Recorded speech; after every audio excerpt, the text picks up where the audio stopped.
Hey guys, tonight we're climbing aboard a ship named after a queen, and captained by a man who spent maybe 2 years of his life as history's most famous pirate, and somehow left behind almost no verified words of his own. A beard he wove with slow-burning fuses, a flagship that sat on the bottom of a North Carolina Sound for 278 years before anyone found it again, and a death so thoroughly documented that surgeons still argue over exactly how many wounds it took to finish him. 20, most sources agree. 20 wounds, 5 of them from a blade, before he finally went down on a sandbar off a place called Ocracoke on the 22nd of November 1718. Welcome to the real world behind the flag, the beard, and the legend. The parts nobody puts on the eye patch t-shirts. Here's what's waiting for you tonight. The ship, the crew, the blockade, the code they lived and died by, the fight that ended it all, and the wreck divers are still picking apart today, piece by corroded piece. All of it slower than you're used to. All of it, as far as the record allows, true, and where it doesn't allow, you'll hear that too. Go ahead and dim the lights. If you've got a fan nearby, turn it on and let it hum low and steady, like wind moving through rigging, or if you don't, just picture that sound, salty and constant, the kind that would have filled the lower deck of a ship riding at anchor. You're warm right now, wherever you're lying. That won't be true where we're going. So get comfortable, and let's ease into tonight's journey together. Almost everything about the man who would become Blackbeard begins with a shrug. Historians can tell you with genuine confidence exactly how he died, the date, the wounds, even something close to the tide. But ask where he was born, and the honest answer is, nobody actually knows. Some records point toward Bristol, England, a busy port city with deep uncomfortable ties to the transatlantic slave trade and the tobacco trade that fed off it. Other thinner threads suggest Jamaica instead, or possibly a Bristol merchant family that had already relocated to the Caribbean by the time he was old enough to remember any of it. Even his own name refuses to sit still on the page. Colonial documents spell it thatch, thatch, tack, tatch, and teach, sometimes within the very same file, occasionally within the very same sentence written by the very same clerk on the very same afternoon. The historian Bayless Brooks, working from tax and property records in Bristol along with a 1719 Spanish intelligence report, has argued the family may have been reasonably comfortable. Property owning, respectable, nothing close to the desperate street urchin backstory later legend like to imply. Modern researchers now lean toward Edward Tash as probably the most accurate original spelling, with Teach as the version that simply stuck in popular memory and eventually in Hollywood. For tonight, we'll use Teach and Tash more or less interchangeably, the way the 18th century itself did, and Blackbeard for everything that came after, which, as you're about to hear across the rest of tonight, is most of what we actually have to work with. Here's the thing about that blank space where a childhood ought to sit. It isn't unusual, and it isn't really a gap in the historical record so much as it's the historical record working exactly the way it always worked for men of his social position. Most working sailors of this era left behind no birth certificate, no school ledger, no confirmation record, nothing at all that a modern genealogist could pull up on request. Literacy was patchy even among a ship's officers, let alone the ordinary hands who hauled rope and loaded shot in the hold below them. A sailor became visible to history from the narrow perspective of the paperwork that happens to survive 300 years later. Only at the moment he did something official enough to get written down, signed onto a ship's articles, stood before a magistrate, or died somewhere a clerk happened to be keeping careful notes that day. Edward Tackay does not become visible in any document historians actually trust until he is already a grown man, already a capable sailor, and already, by every surviving account, remarkably good at his chosen line of work.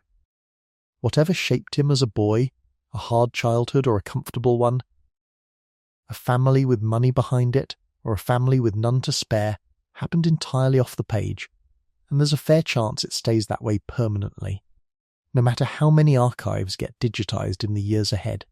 That's not a failure of research so much as it's simply what the 18th century did, as a matter of routine, to men who weren't born into the class of people considered worth writing about. What historians do have instead of a birth record is context, and in this particular case context is carrying an enormous amount of weight. The opening years of the 1700s were dominated by the War of the Spanish Succession, known across the American colonies as Queen Anne's War, a sprawling conflict that ran from 1701 to 1713 and turned enormous stretches of the Atlantic into a fully legal hunting ground. Governments on both sides issued letters of marque, official paperwork authorizing private ship owners and their crews to attack enemy vessels and keep a negotiated cut of whatever they managed to capture. This was privateering, and on paper it was an entirely different profession from piracy, governed by entirely different laws, entirely different courts, and an entirely different social status back on land. A privateer carried a license signed by an admiralty. A pirate carried nothing but nerve. In practice, though, the line separating the two jobs was thinner than the edge of a cutlass, and plenty of men who spent the war years as licensed, respectable privateers spent the peace years immediately afterward, doing the exact same work, minus the paperwork that had made it legal. Circumstantial evidence, his obvious skill at sea, his easy familiarity with naval-grade gunnery, the natural authority he clearly carried with armed men from remarkably early on, has led most modern historians to conclude that Dacre likely served as a privateer out of Jamaica during the war, sailing aboard English ships that preyed on French and Spanish shipping throughout the Caribbean basin.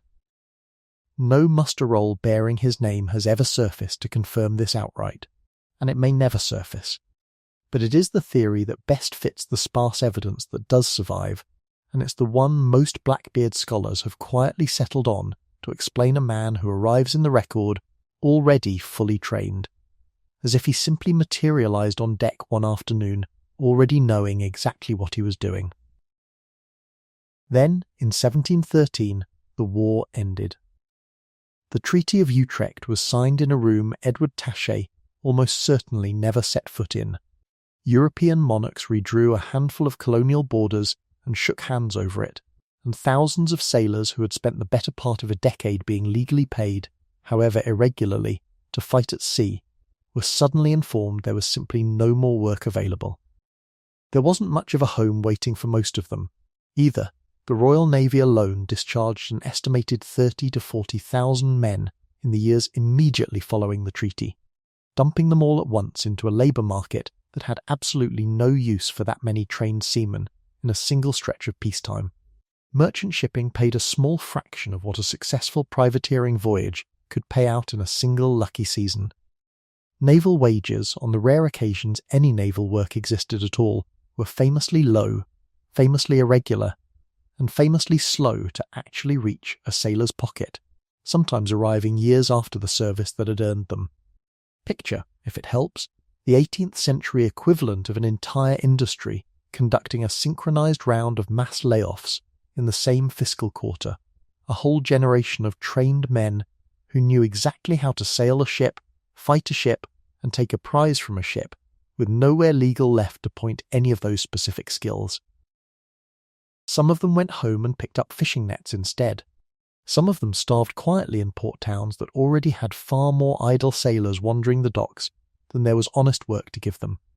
And some of them looked south instead, toward a scatter of low, scrubby islands where, for a remarkable few years, the old rules had simply stopped applying to anyone at all who showed up. That place was New Providence Island in the Bahamas, and its harbour town of Nassau. By around 1716, Nassau had become something very close to an actual pirate republic. No functioning royal governor left to answer to, a fort too broken down and undermanned to seriously defend the harbour, an entrance channel too shallow for the Royal Navy's larger warships to comfortably enter and manoeuvre in, and, according to some contemporary estimates passed along by colonial officials, somewhere in the range of 1,000 or more pirates cycling through its taverns and anchorages at any given moment. The whole loose local economy ran on stolen cargo, cheap smuggled rum, and the surprisingly profitable business of selling captured goods straight back into the very trade networks they had just been stolen from days earlier. Salt raked from the nearby flats, turtle meat, timber, and whatever a prize ship happened to be carrying, all moved through the same handful of waterfront traders. No questions asked, no customs house involved. It's tempting to picture pure chaos, and in plenty of ways that's exactly what it was. But Nassau also ran, unofficially and unwritten, on its own rough internal order. Reputations mattered enormously there, alliances mattered, favours mattered. And a newcomer with no track record yet to his name badly needed somebody already established to vouch for him before anyone would trust him with a share of a prize. One detail worth sitting with, because it will matter again later tonight.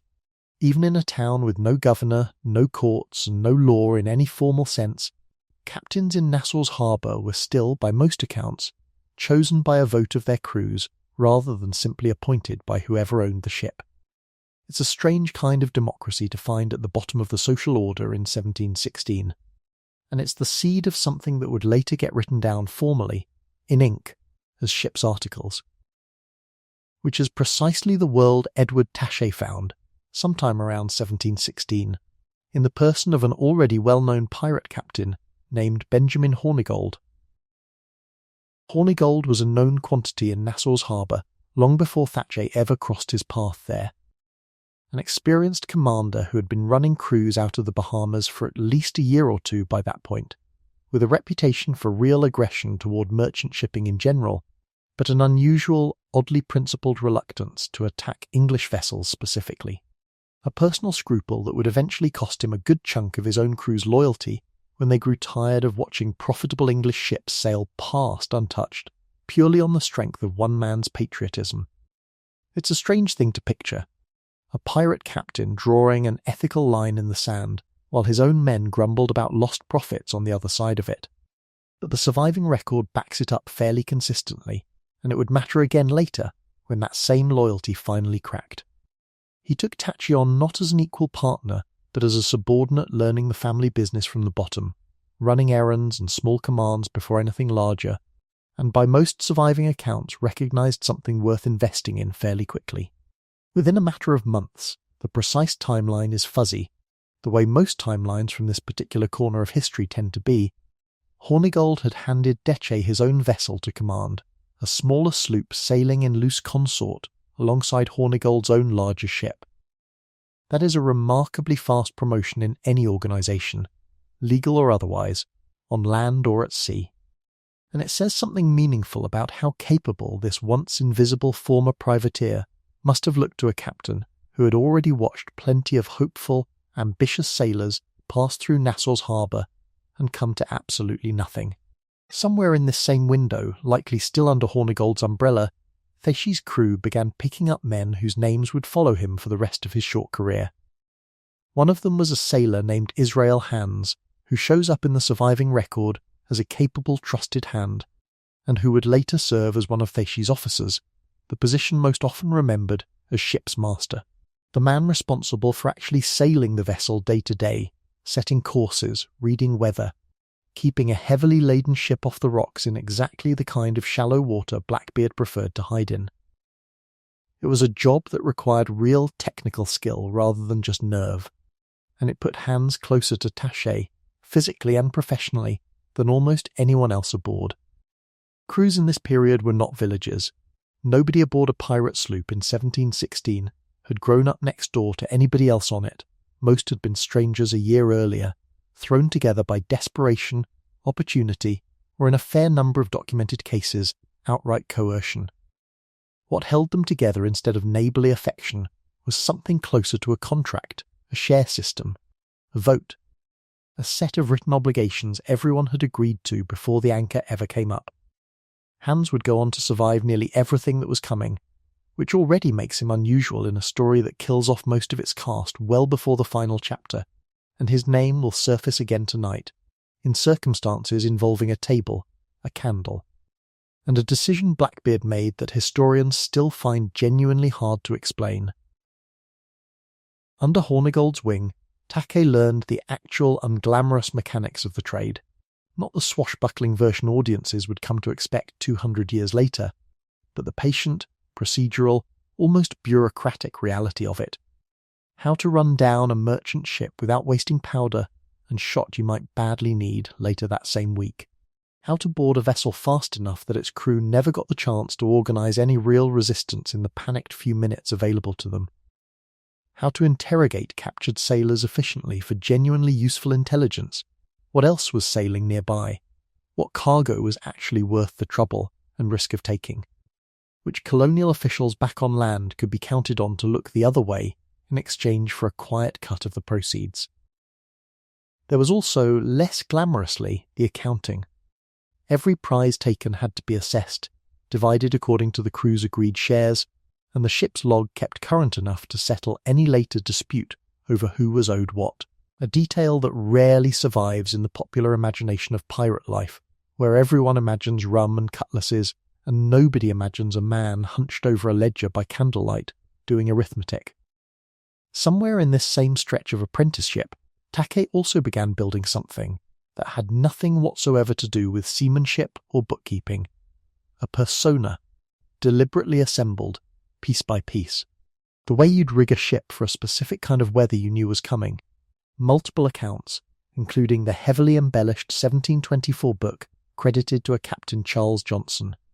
A source we'll return to with real caution repeatedly throughout tonight, since its true authorship is disputed among scholars to this day, and it is well documented to have dramatised, or in places simply invented material. Describe a man who made himself look less like a person, and more like an approaching natural disaster with opinions.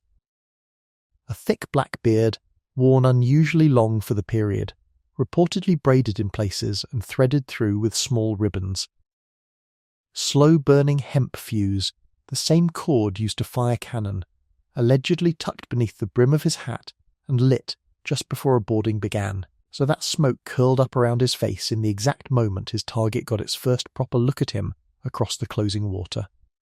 Johnson's account goes further still, describing pistols worn in a crossed bandolier over his chest, 3 brace of them by some tellings, along with knives tucked into a sash, a walking armoury dressed for maximum visual effect from 200 yards out. Well before anyone could tell whether he actually intended to use any of it.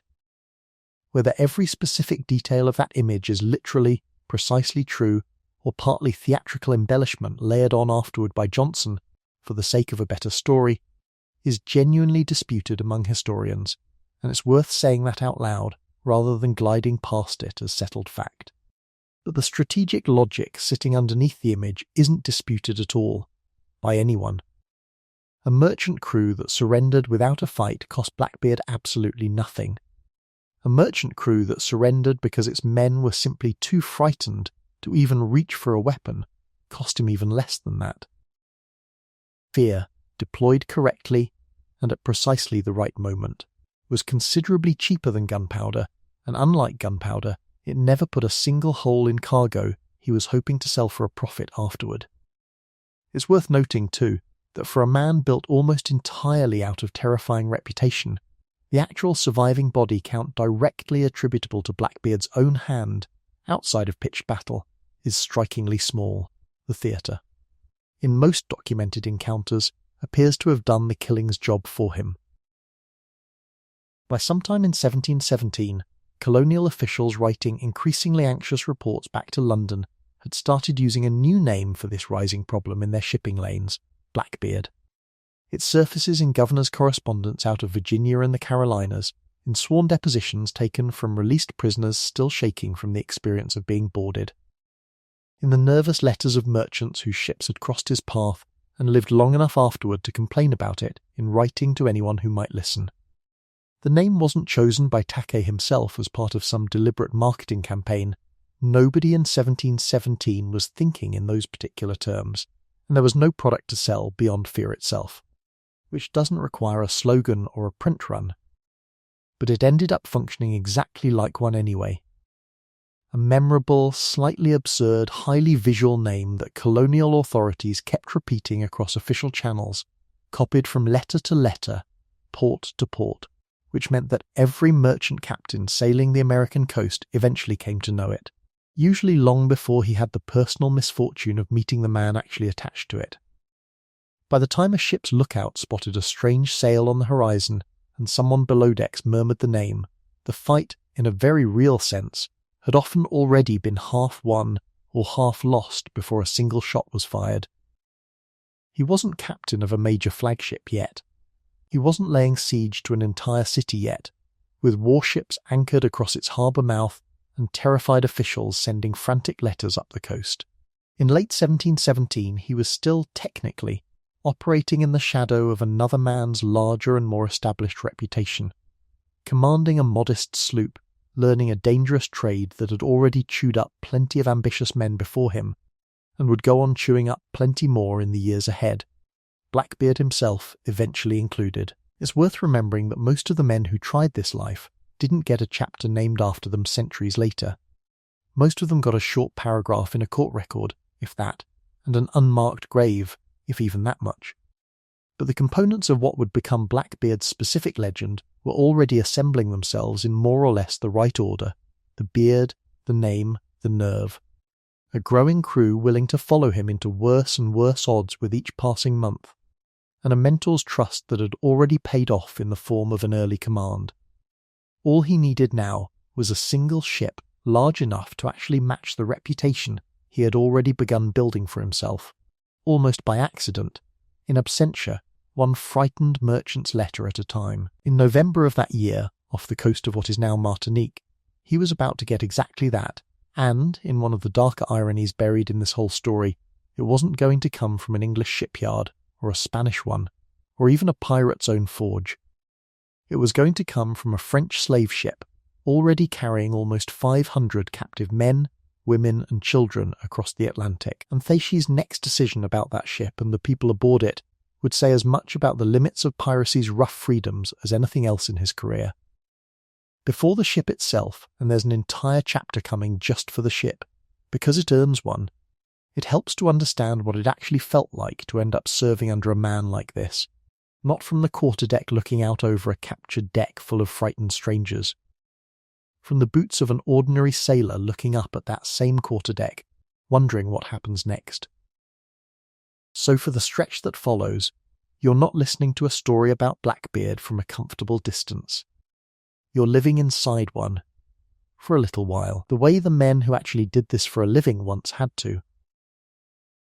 Salt spray first, cold and sudden across your face, then the low rhythmic groan of timber working against itself as the deck tilts hard under your feet.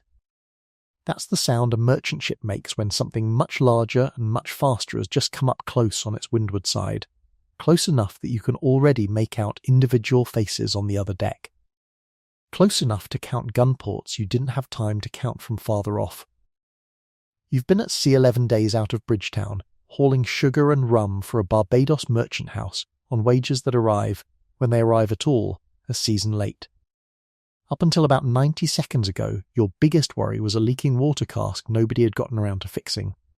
Now there's a black flag going up a mast that wasn't flying an hour earlier, and your own captain, a decent, unremarkable man whose name nobody remembers now, not even the court records, is shouting for the crew to stand down before anyone does something that gets them all killed for no reason. Here's the strange comfort buried in that terror: Blackbeard's standard operating procedure. By 1718, favoured intimidation heavily over actual slaughter, because a dead crew told no useful information, and a live one could be questioned, sorted, and occasionally recruited. A crew that surrendered fast and offered no resistance stood a genuinely good chance of walking away from the encounter with their lives, sometimes even with their own ship back, minus whatever cargo was judged worth the trouble of taking. The less comforting part is that walking away doesn't always mean walking away in the direction you'd originally planned on.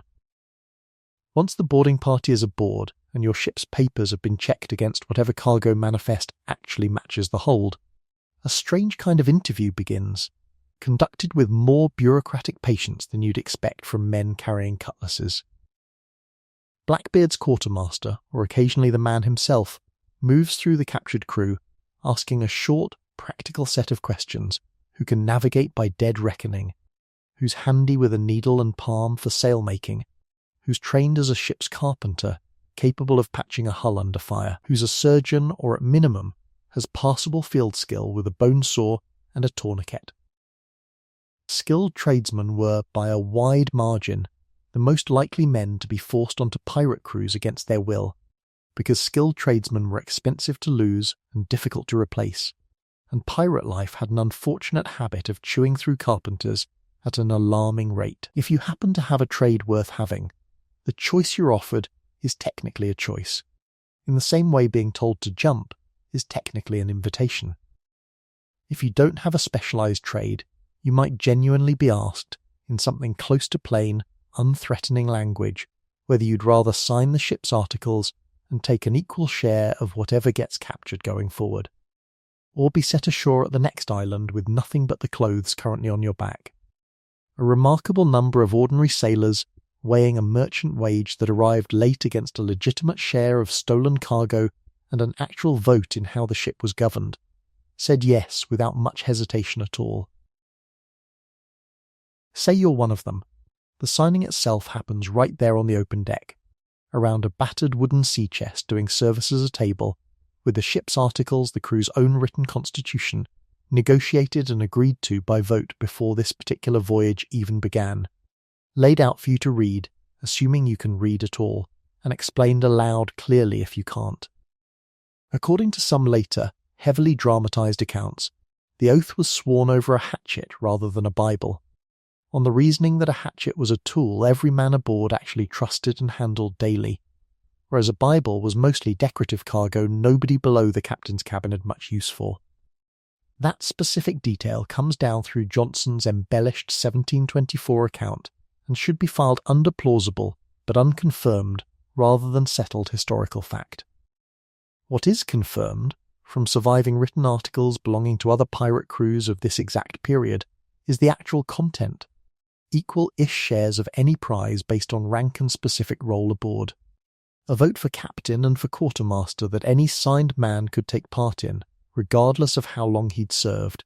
Fixed compensation written down in advance for the loss of an eye, an arm, or a leg suffered in the course of duty.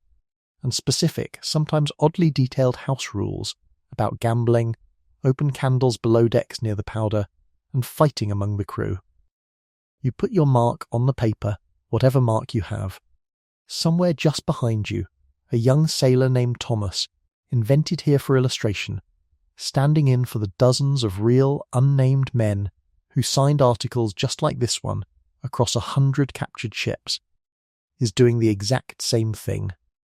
Hands shaking slightly, because 3 weeks ago he was a ship's carpenter's mate out of Bristol with no say whatsoever in anything. And today, for the first time in his entire working life, somebody is actually asking for his vote on a matter that concerns him directly. By your third day aboard, you've learned the real geography of your new home, and it's smaller and more crowded than anything you pictured back, when this was still an abstract idea forming in your head. A sloop or brigantine of the size Blackbeard's smaller consorts favoured typically carried anywhere from 70 to well over 150 men, packed into a hull originally built, in its earlier merchant life, to comfortably carry a fraction of that number, mostly as cargo, rather than people who needed room to move, sleep, and occasionally argue. You sleep in a hammock slung close enough to the next man's that you learn his breathing patterns before you learn his actual name, and close enough that a bad dream 2 hammocks down wakes half the row. Below deck smells permanently like bilgewater, tar, unwashed wool, and whatever the last meal happened to be, all of it trapped under a low ceiling you genuinely can't stand up straight beneath if you're taller than the period's fairly modest average height, which turns every walk from bow to stern into a slow, practiced crouch. There's no real privacy anywhere aboard, not for washing, not for grief, not for anything, a fact that takes some adjusting to, and that most men, according to what little survives in letters and depositions, simply stopped noticing after the first few weeks, the way you stop noticing a persistent smell once you've lived inside it long enough. Thomas, it turns out, snores loudly enough to be a minor legend among the watch that follows his.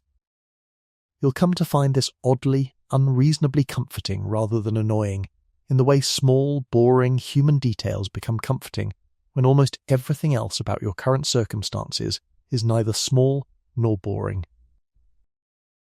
3 weeks out, the watch schedule has become second nature to your body, even when your mind objects. 4 hours on duty, 4 hours off, around the clock in a rotation that means you're perpetually a little tired, and mostly, grudgingly, used to it by now. Food is where the romance of pirate life quietly, reliably dies for most new recruits, and where most of the songs written 200 years later have the good manners to look away. Salt beef, boiled until it's closer to a texture than an actual flavour, has usually been sitting in its brine barrel long enough that opinions vary, ship to ship, on whether it counts as food or as ballast. Hard biscuit, known below decks as hardtack, requires a firm tap against the table first to knock the resident weevils out before eating, a habit sailors performed so automatically that most stopped noticing they were doing it at all.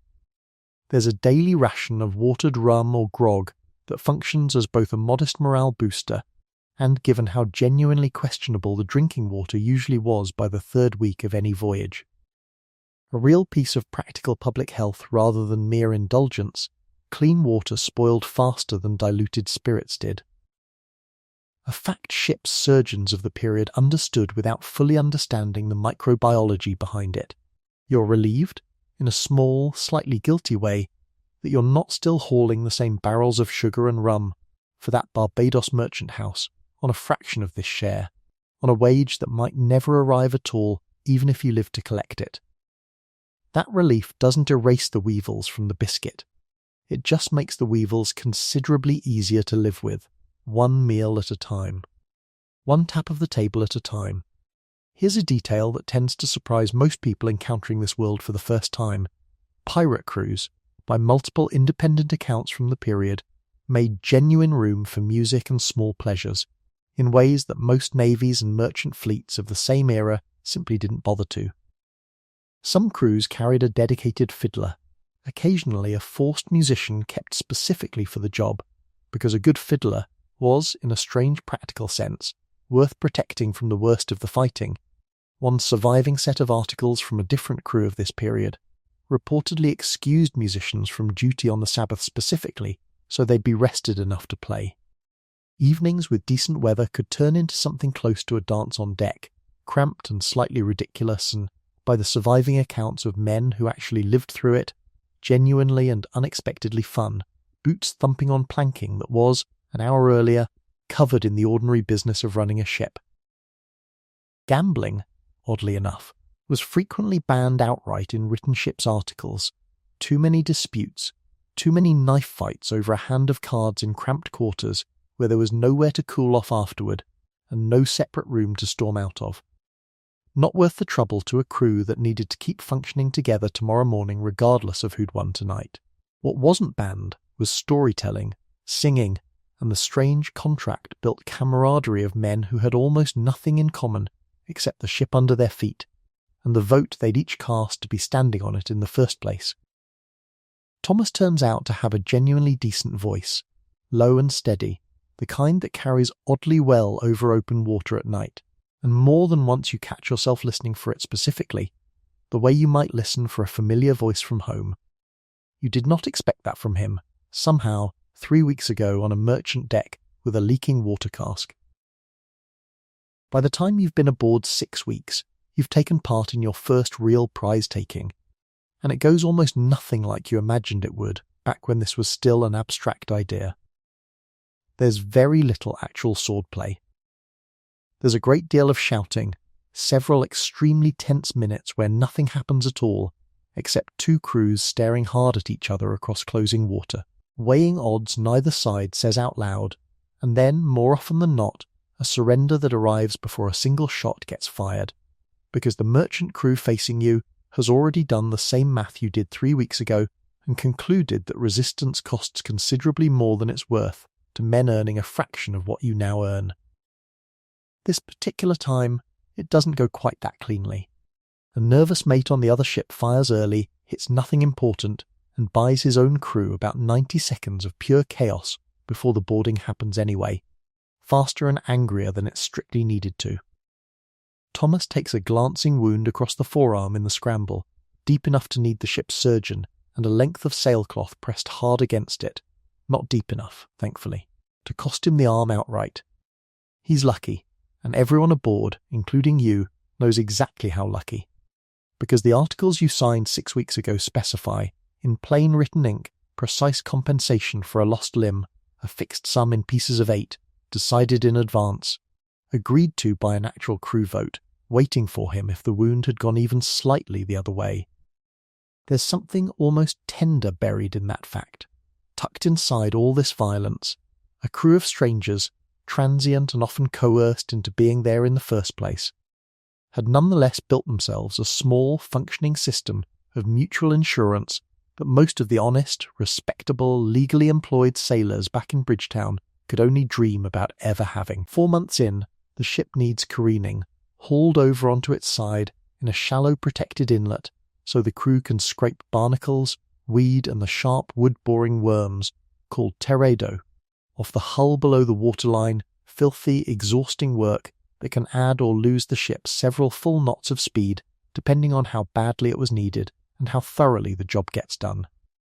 A slow ship in this line of work isn't just an inconvenience, it's the difference between chasing down a prize and watching one sail away, or between outrunning a Royal Navy sloop sent specifically to hunt you and not outrunning it.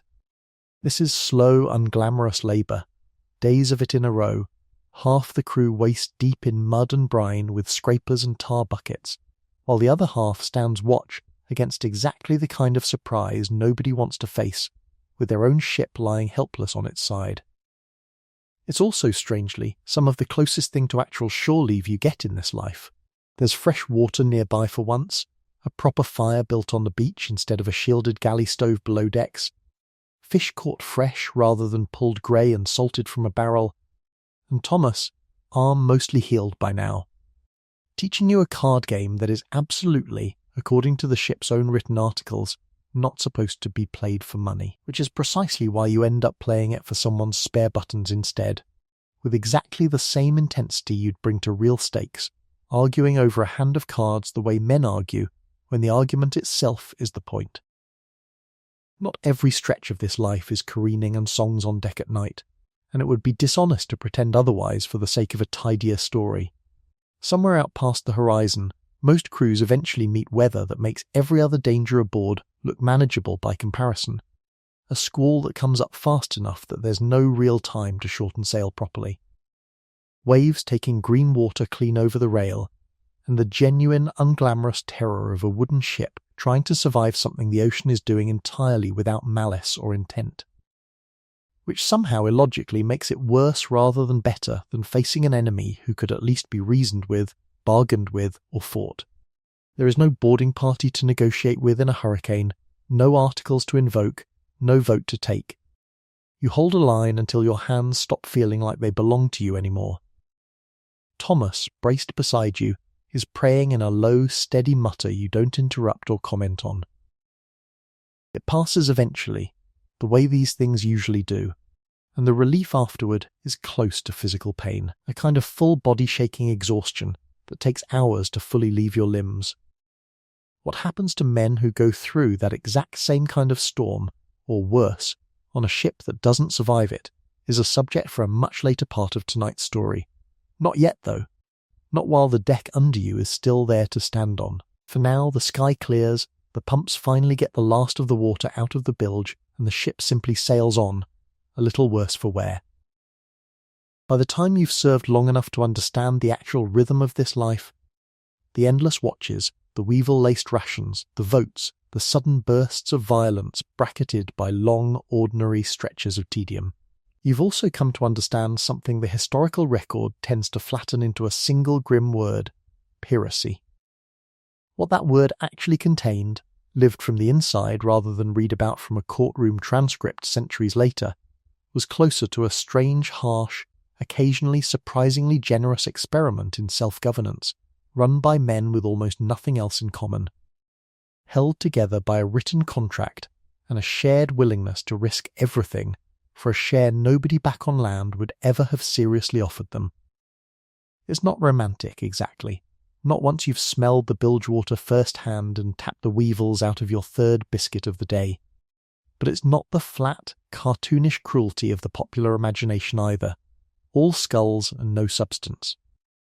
Somewhere in the space between those two extremes, closer to the second than most retellings admit, is where you actually lived, for as long as you served under this particular flag, casting your own vote, taking your own share, carrying your own small share of the risk that came bundled with both. Thomas is still aboard as this stretch of the story closes, arm scarred but working, voice still carrying oddly well over open water at night, one more ordinary man who said yes to an extraordinary offer and is, so far, still here to talk about it. And the ship carrying both of you through all of it, the one Blackbeard would eventually turn into the single most feared silhouette on the entire American coast, has its own story, every bit as strange as yours turned out to be, and it began with a crime considerably larger than anything you've personally witnessed so far tonight. On the 28th of November 1717, a 200-ton French ship was limping toward the island of Martinique, roughly 100 miles short of the harbour that would have ended her voyage safely. She'd already crossed an ocean. Her crew, 75 strong when they'd left France 8 months earlier, had been worn down by sickness to a fraction of that number, with 16 already dead and another 36 too ill with scurvy and dysentery to reliably stand a proper watch. Below decks, in conditions this programme isn't going to describe in the kind of unflinching exploitative detail some other accounts reach for, 516 enslaved men, women and children were chained in a space built for cargo, not people, 61 of whom had already died somewhere over the preceding 7 weeks of open Atlantic crossing and been put over the side without ceremony or record. This ship was named La Concorde, French for harmony, for concord, for agreement, a name that reads, in hindsight, like the darkest and most deliberate irony available anywhere in the entire 18th century. And on that November morning, 2 pirate sloops fell in alongside her, closing the distance fast, and everything about her future, and the future of everyone still alive aboard her, changed within the space of about an hour. La Concorde had been afloat for at least 7 years by that point, and quite possibly longer. French archival records trace her back to 1710, though the exact date and original purpose of her construction remain genuinely unclear even to the researchers who've spent entire careers focused on this one specific ship. What is clear and well documented in French shipping records is her owner, Reine Montaudoin, a member of one of the most prolific and profitable slave-trading families operating out of Nantes, a French port city that built a considerable share of its 18th century wealth on exactly this business, ship after ship, crossing after crossing, year after profitable year. Nantes, by this point in the century, had grown into France's leading slave trading port, and the Montaudoin family sat near the very top of that particular ledger, financing voyage after voyage with the kind of confidence that comes from a business model that had, by 1717, rarely failed to turn a profit. La Concorde had already completed at least 2 prior transatlantic slaving voyages before this one running from 1713 to 1714, and a second from 1715 to 1716, before setting out on March 24th, 1717. Under Captain Pierre Dosset and First Lieutenant Franois Ernaud, for what would turn out to be her final voyage under that name, and her final voyage in that trade altogether, though nobody aboard her that spring had any way of knowing it yet. She was armed for the crossing, as slave ships of her era routinely were. Sources vary between 14 and 16 cannon. Standard defensive armament meant to deter the kind of casual, opportunistic piracy most captains genuinely expected to encounter somewhere along a transatlantic route, though, as it turned out, nowhere near enough for what was actually waiting for her off Martinique. The voyage itself followed the same brutal, well-worn geometry that defined the entire triangular trade of this century. La Concorde sailed first from Nantes carrying textiles, alcohol, tobacco and firearms, goods intended purely for trade, never for use aboard. reaching the West African port of Juda, known today as Ouidah, in modern Benin, on July 8, 1717. Juda was, by this point in history, one of the busiest and most thoroughly established slave trading ports anywhere on the West African coast. A permanent, purpose-built fixture of an economy organised entirely around the trafficking of human beings. There, over the following weeks, Le Concorde's crew traded their entire cargo of European goods for 516 human beings, along with 20 pounds of gold dust taken on as additional cargo, and on October 9, fully loaded and provisioned, the ship turned west across the Atlantic, back toward the Caribbean, carrying what the trade's own cold administrative paperwork referred to, without apparent irony, simply as cargo. What happened during the 7 weeks that followed is something this program will describe honestly, but without unnecessary elaboration, because some historical facts don't need embellishment to convey their real weight, and dwelling too long on documented suffering can become its own kind of disrespect toward the people who actually endured it, rather than an act of remembrance. Conditions aboard slave ships of this period were, as a matter of thoroughly settled historical record, catastrophic by design rather than by accident, deliberate overcrowding, minimal food and water rationed for maximum profit margin rather than survival, disease spreading unchecked through people who were chained and physically unable to move away from illness, even when they could see it coming. 61 of the 516 people loaded at Juda died during the crossing to the Caribbean. According to Captain Dosset's own later written report to his employers, a death rate of roughly 12% for this single leg of a single voyage, a statistic repeated with only minor variation across thousands of broadly similar voyages throughout this same century. Almost none of their individual names survive anywhere in the documentary record historians today have access to. The ship's surviving paperwork tracked profit and loss, tonnage and mortality rates as line items, not people as people. And that absence, the sheer quiet scale of nameless loss sitting inside a single routine administrative report filed by a company clerk, is worth sitting with for a moment before this story moves on to the part almost everyone actually remembers 200 years later. By late November, with her crew depleted by sickness and death, and less than a day's sail from the safety of Martinique's harbour, Le Concorde crossed paths with 2 pirate sloops under the command of a captain the French crew hadn't yet learned to fear by name, Edward Tache.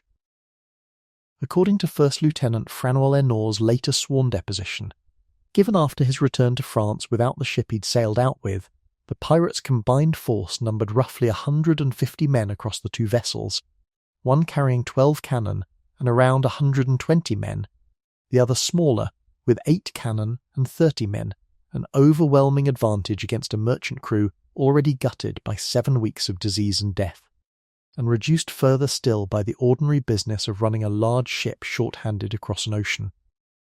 The pirates fired 2 warning volleys. Captain Dosset, watching his own crew's sickness and his own now visible lack of options laid out plainly in front of him, surrendered without any further resistance at all. It's tempting to imagine some grand naval battle unfolding here, guns roaring, smoke and splinters flying across open water, the kind of scene later illustrators love to paint.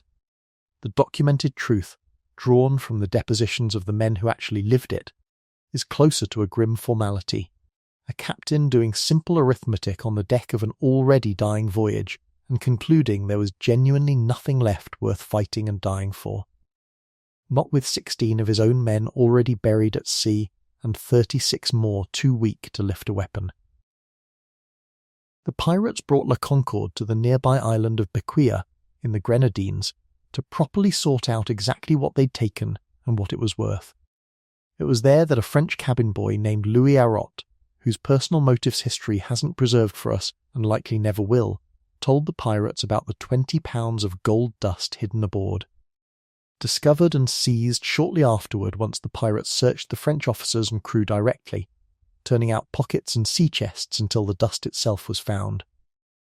Arrot and 3 other French crewmen chose to join Tache's crew voluntarily on the spot, weighing their own prospects as low-ranking sailors on a dying slave-trading run against a pirate's equal share and a natural vote, and apparently finding piracy the more appealing arrangement without much hesitation. 10 more were taken by force regardless of their own preference in the matter: a pilot, 3 surgeons, 2 carpenters, 2 ordinary sailors, and the ship's cook, men whose specific, hard-to-replace trades made them valuable enough to keep no matter what they themselves actually wanted, echoing exactly the kind of forced recruitment you already heard about earlier tonight, just now happening to a French crew instead of an English one. In exchange for the ship itself, Take left the remaining French crew the smaller of his 2 sloops, a modest 40-ton vessel they promptly renamed Mauvaise Rencontre, Bad Encounter, in what stands as one of the more darkly accurate and unintentionally funny ship names anywhere in this entire story. A joke written by men who had just lost almost everything and had nothing left but gallows humour to hand. Here is the part of this story that resists any tidy, satisfying narrative arc, and it deserves to be said plainly rather than glossed quickly over on the way to the next dramatic beat, because it's the part that matters most.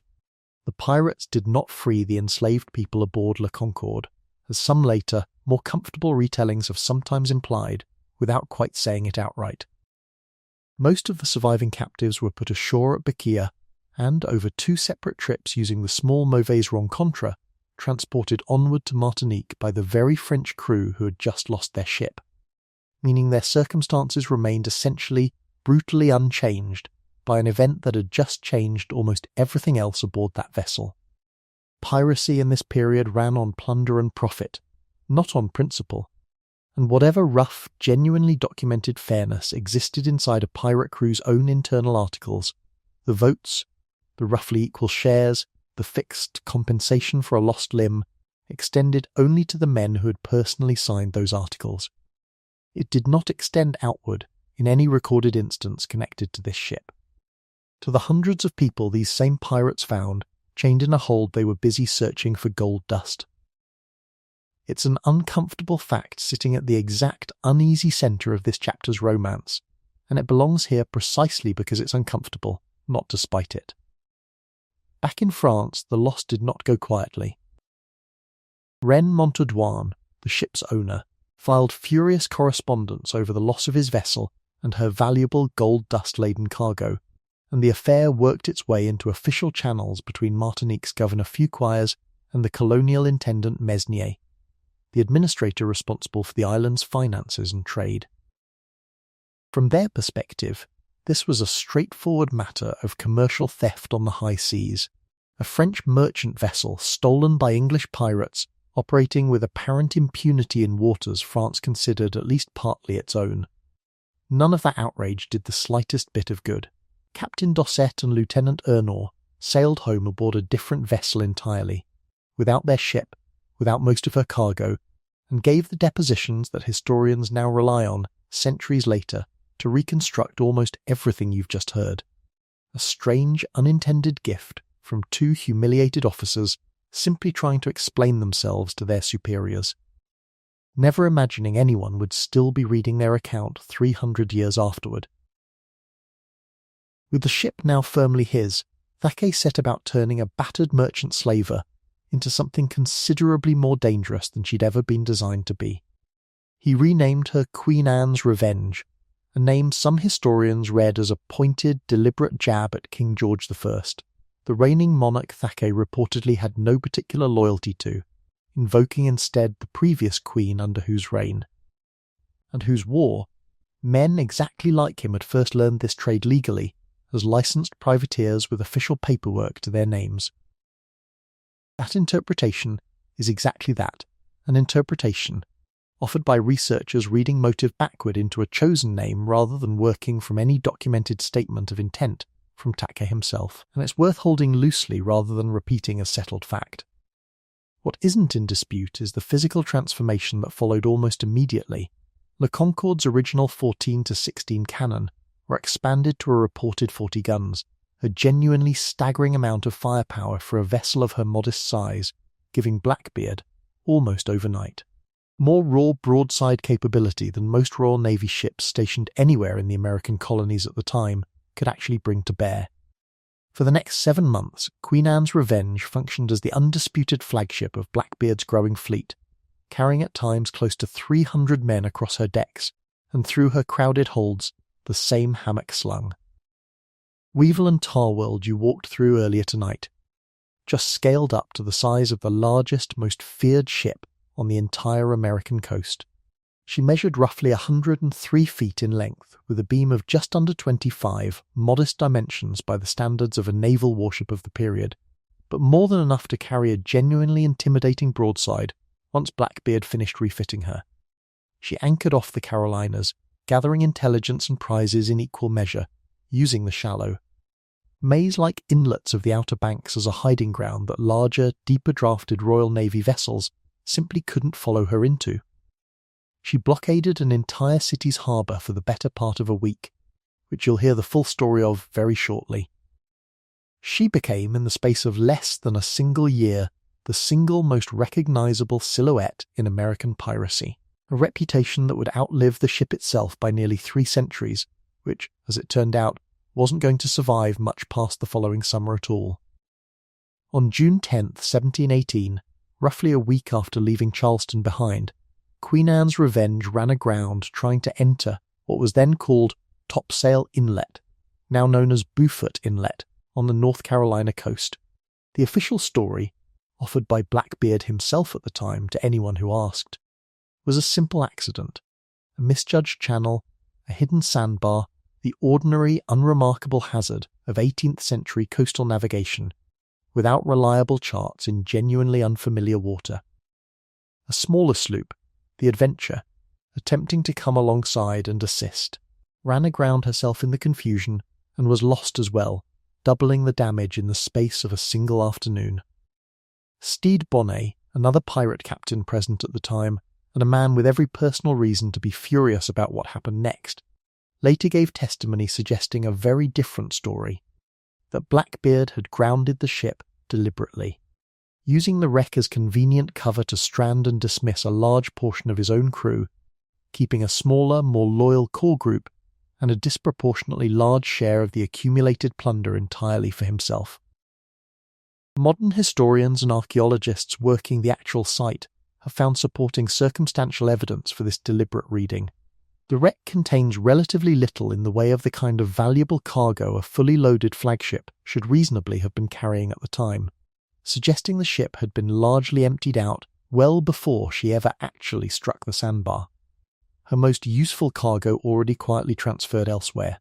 Whether that reading is entirely fair to a dead man who can no longer answer the accusation himself is, like so much else woven through this story, a question the surviving record can gesture toward but can never fully conclusively settle, and it's worth remembering that Bonnet, by this point, had his own grievances and his own reasons to tell an unflattering version of events. Whatever the exact truth of the grounding turns out to be, the practical result was identical either way. Queen Anne's Revenge, formerly La Concorde, formerly an ordinary French slave ship, built sometime around 1710 by shipwrights whose individual names didn't survive any better in the record than most of the enslaved people who once filled her hold, settled quietly into the shallow water off Beaufort Inlet and simply stayed there.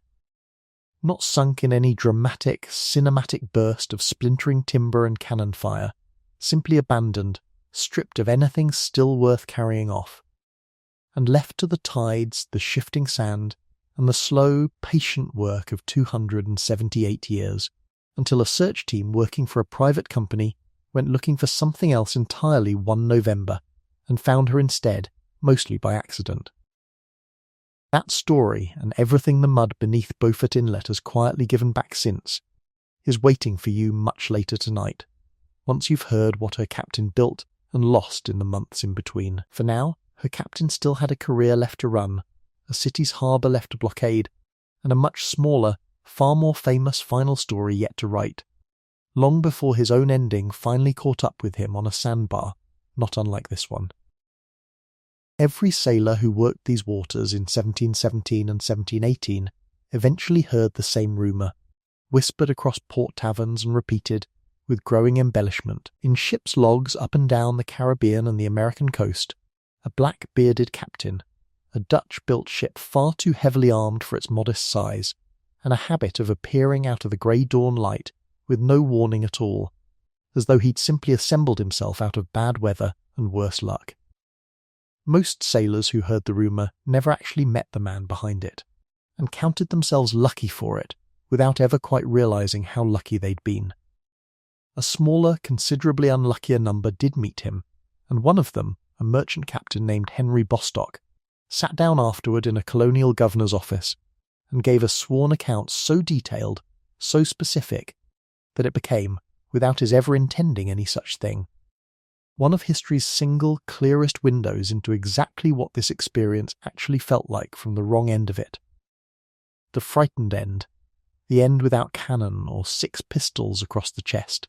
Bostock's own encounter happened on the 5th of December 1717, off Crab Island near Anguilla, aboard his sloop Margaret, and the deposition he later gave Governor Walter Hamilton on St. Christopher survives in colonial records to this day. A document written by a frightened but observant man who had no idea he was producing one of the only reliable eyewitness physical descriptions historians would ever have to work with.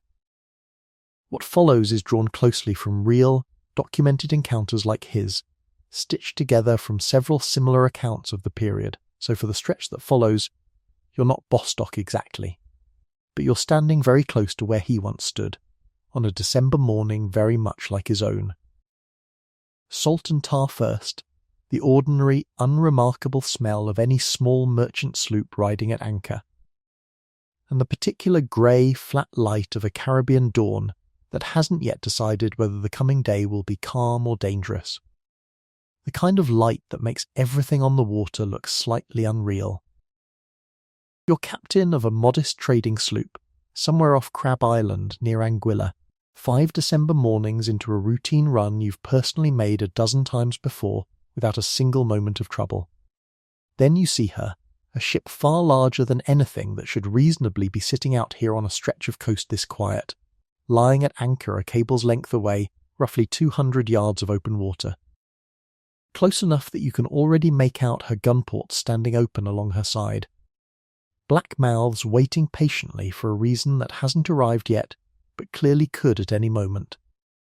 You don't need anyone aboard your own sloop to tell you what she is. Every trader working this particular coast has heard the descriptions by now, second-hand, third-hand, each retelling slightly more frightening and slightly less accurate than the one before it, and here she is anyway, sitting in front of you, entirely undiminished by having finally seen the real thing with your own eyes instead of hearing about her from someone else's. The pirates don't waste any time at all on ceremony or introduction. A single warning shot from small arms cracks flat across the still water. Not a full broadside, nothing close to it, just enough noise and smoke to make the point clearly without wasting good powder on a target that hasn't even attempted to run yet. You haven't run, and you're not going to start now. Your sloop carries a handful of men and no meaningful armament worth mentioning. Resistance here isn't bravery in any useful sense of the word. It's simple, cold arithmetic with a fatal answer waiting patiently on the other side of the equation. You strike your colours and wait, watching a small boat lower away from the larger ship's side and begin closing the distance between you, oars dipping in a rhythm that feels absurdly, almost unhurried, almost leisurely, as though the men rowing it have absolutely nowhere else in the world they'd rather be this particular morning. Here's the thing nobody warns you about in advance. In any of the second-hand stories, the waiting is worse than the boarding itself. You have several full, empty minutes to imagine every possible version of what's about to happen to you and your crew, and your imagination. Given that kind of open runway and nothing else to occupy it, does not disappoint you in the slightest. Then he's aboard your own deck, and every single rumour you've ever heard turns out to have undersold the reality rather than exaggerated it, which is somehow worse than either possibility you'd braced yourself for. He's tall. Noticeably taller than most men you've ever served alongside in 20 years at sea, and thin in a way that makes the height feel more looming and unnatural rather than less. The beard is the first thing anyone's eye goes to, and it is unmistakably the last thing anyone's eye ever stops going back to. Black, extraordinarily long for a man in this trade or any other, worked into narrow, deliberate braids that hang well past his chest, each individual braid finished off with a small twist of coloured ribbon that catches the weak early light in a way that feels almost grotesquely festive, like decoration on something that shouldn't be decorated at all. He's dressed in a long sea captain's coat, crossed by 2 separate belts, a sword belt and a bandolier both, with 3 full brace of pistols, 6 weapons in total, by your own hurried count, hanging from improvised holsters strapped across his chest like a man wearing his own personal armoury in place of ordinary clothing. Smoke curls up faintly from somewhere beneath the brim of his hat, and it takes you a full, disoriented moment, standing there with your mouth gone suddenly and completely dry. To place the smell correctly, slow-burning cannon match, the identical cord used to fire a gun, deliberately tucked in place and lit before he ever climbed aboard your ship, so that by the time he's standing directly in front of you, he already looks like something purpose-built specifically to frighten a man half to death, rather than simply a man who happens, by unfortunate accident, to look this way naturally. It works exactly as intended, and you'd be lying to yourself later if you claimed otherwise. You've weathered actual storms at sea that frightened you measurably less than this one calm, unhurried man standing on your own deck, asking for your ship's papers in a perfectly reasonable tone of voice. There's a particular kind of fear that comes from genuine chaos, a squall, a fire below decks, a hull taking on water faster than the pumps can clear it, and it burns hot and animal, and is, in its own strange way, almost bearable. Because your body knows exactly what to do with it. Fight, bail, climb, run. This is a different species of fear entirely. This is the fear of standing perfectly still, while a man who has clearly thought carefully about how to look this way sizes you up without any particular hurry. The fear of a threat that hasn't decided yet whether it needs to become violence at all. Because violence was never really the point of any of it in the first place.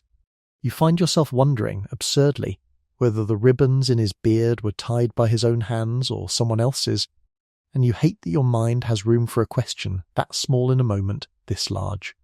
What happens next surprises you almost as much as his appearance already did. Because it isn't violence, and it isn't the theatrical cruelty you'd fully braced yourself for on the long minutes crossing the water toward you. It's questions instead, delivered in a tone that's almost businesslike, almost bored, as though this whole encounter were a routine customs inspection rather than an act of outright piracy against your livelihood and everything you own. He wants to know what you're carrying in your hold, cargo manifest and all, and he wants the answer plainly, without embellishment or attempted concealment, the way a tax collector wants an honest number rather than a flattering one. He wants to know what other ships you've passed recently along this stretch of coast, and specifically, pointedly, whether you've happened to see a certain captain's vessel anywhere in these waters, a name you half recognise, tossed out with almost studied casualness, the way one man asks after a mutual acquaintance, rather than the way a hunter asks after prey he's actively stalking. You answer as fully and as quickly as you possibly can, volunteering details nobody asked for yet, in the hope that visible cooperation buys you something, because the one lesson every sailor working this coast has already absorbed second-hand.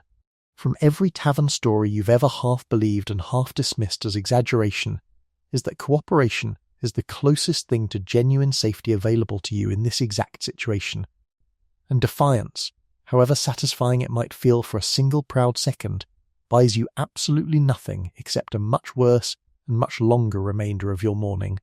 Beside you, your ship's boy, call him Daniel, 16 years old, on only his second voyage ever, invented here for illustration, standing in for the dozens of real, genuinely terrified young sailors who lived through mornings just like this one up and down this same stretch of coast, has gone completely rigid at the rail, staring fixedly at the pistols rather than the beard, in the particular way that anyone young enough hasn't yet learned to sort a real threat from mere theatre, and hasn't yet learned that the theatre is very often the point. His hands are shaking against the rail rope hard enough that you can see it from 3 feet away, and you find yourself, in the middle of your own fear, worrying about his more than your own. the way a captain does even when he has no particular right left to be worrying about anyone but himself. One member of the boarding party, an older pirate missing a finger and apparently no obvious interest in terrifying a child on top of everything else already unfolding this morning, quietly tells him to stand easy, that nobody aboard intends to hurt a boy who simply keeps his hands where everyone can see them clearly. It's a small gesture, barely worth mentioning against everything else happening around it in the same 10 minutes, and it's also, without much competition, the single kindest moment either of you experiences all day, a scrap of ordinary decency from an armed stranger you didn't expect, and won't forget for a long time afterward, long after the fear itself has faded into something closer to a story you tell. By your second hour as a prisoner, you and several members of your own crew have been taken across the water and up onto the larger ship itself, and the sheer scale of her is almost as intimidating in its own quiet way as her captain had been standing on your own smaller deck an hour earlier, where your own sloop carries a handful of men in cramped but manageable familiar quarters. This deck seems to hold men scattered everywhere you look, some idle and lounging, some genuinely working cargo, a few watching you and your crew with the mild, incurious attention of men who've done exactly this often enough that it's long since stopped being interesting to them personally. Rumour moves quietly through the crew standing around you in low, half-heard fragments of conversation, something about gold dust taken off a captured French prize, something about silver plate, something about one particular cup someone keeps mentioning with real reverence, as though it were a genuine treasure rather than simple tableware, all of it delivered in the flat casual tone men use when they're bored rather than boastful about it. You realise, sitting there under loose guard on a stranger's crowded deck, that you're witnessing the ordinary, deeply unglamorous texture of a pirate crew's actual daily life up close, 90 tedious % wrapped tightly around the 10% that ever gets remembered or retold afterward. Hours pass in something close to genuine, grinding boredom, punctuated at irregular intervals by real spikes of fear whenever a pirate you don't recognise walks a little too close, or looks at you and your crew for a beat too long before moving on to something else entirely. Nobody explains to you what's actually going to happen next, because explaining things clearly to frightened prisoners apparently isn't part of the standard routine aboard this particular ship, and the not knowing turns out to be its own distinct, exhausting kind of fear, worse in its own quiet way than the sharp fear of the boarding itself had been. You watch the sun climb and start its slow slide back down again, marking a whole ordinary working day passing around you, while you sit uselessly in the middle of it, a spectator to your own captivity. Daniel has mostly stopped shaking by now, and has instead settled into a kind of numb, wide-eyed watchfulness that you recognise immediately, because you're doing the exact same thing yourself without quite noticing it, cataloguing every small detail of this ship, in case any of it turns out to matter later, the number of guns you can count along her side, the accent of the man who brought you water at midday, the strange scar across the knuckles of the sailor coiling rope nearest you, which it eventually will, though neither of you has any way of knowing that yet, sitting here with salt drying stiff on your collar and nothing to do but wait and watch and remember. Then, with no more ceremony or warning than the boarding itself began with hours earlier, you're informed, almost as an afterthought, that you're free to go. Your own sloop has been thoroughly picked over for anything genuinely worth taking, your cargo noticeably lighter than it had been this same morning, but you and every member of your crew are unharmed, physically untouched, returned to your own familiar deck with your own boy trailing a half step behind you, still visibly, understandably pale. This is, it turns out, the actual documented pattern far more often than popular imagination suggests, and it's worth saying clearly here. Precisely because the wider reputation suggests otherwise, there is no reliably documented account of this particular captain personally killing a prisoner who simply surrendered promptly and cooperated fully. The fear alone was doing exactly the job it had been so deliberately built to do. The violence, in your specific case, and in most others like it, was never actually required to get the desired result, and there's a strange kind of professional logic buried in that restraint that you'll find yourself thinking about for years afterward, long after the fear itself has faded into something closer to a story you tell.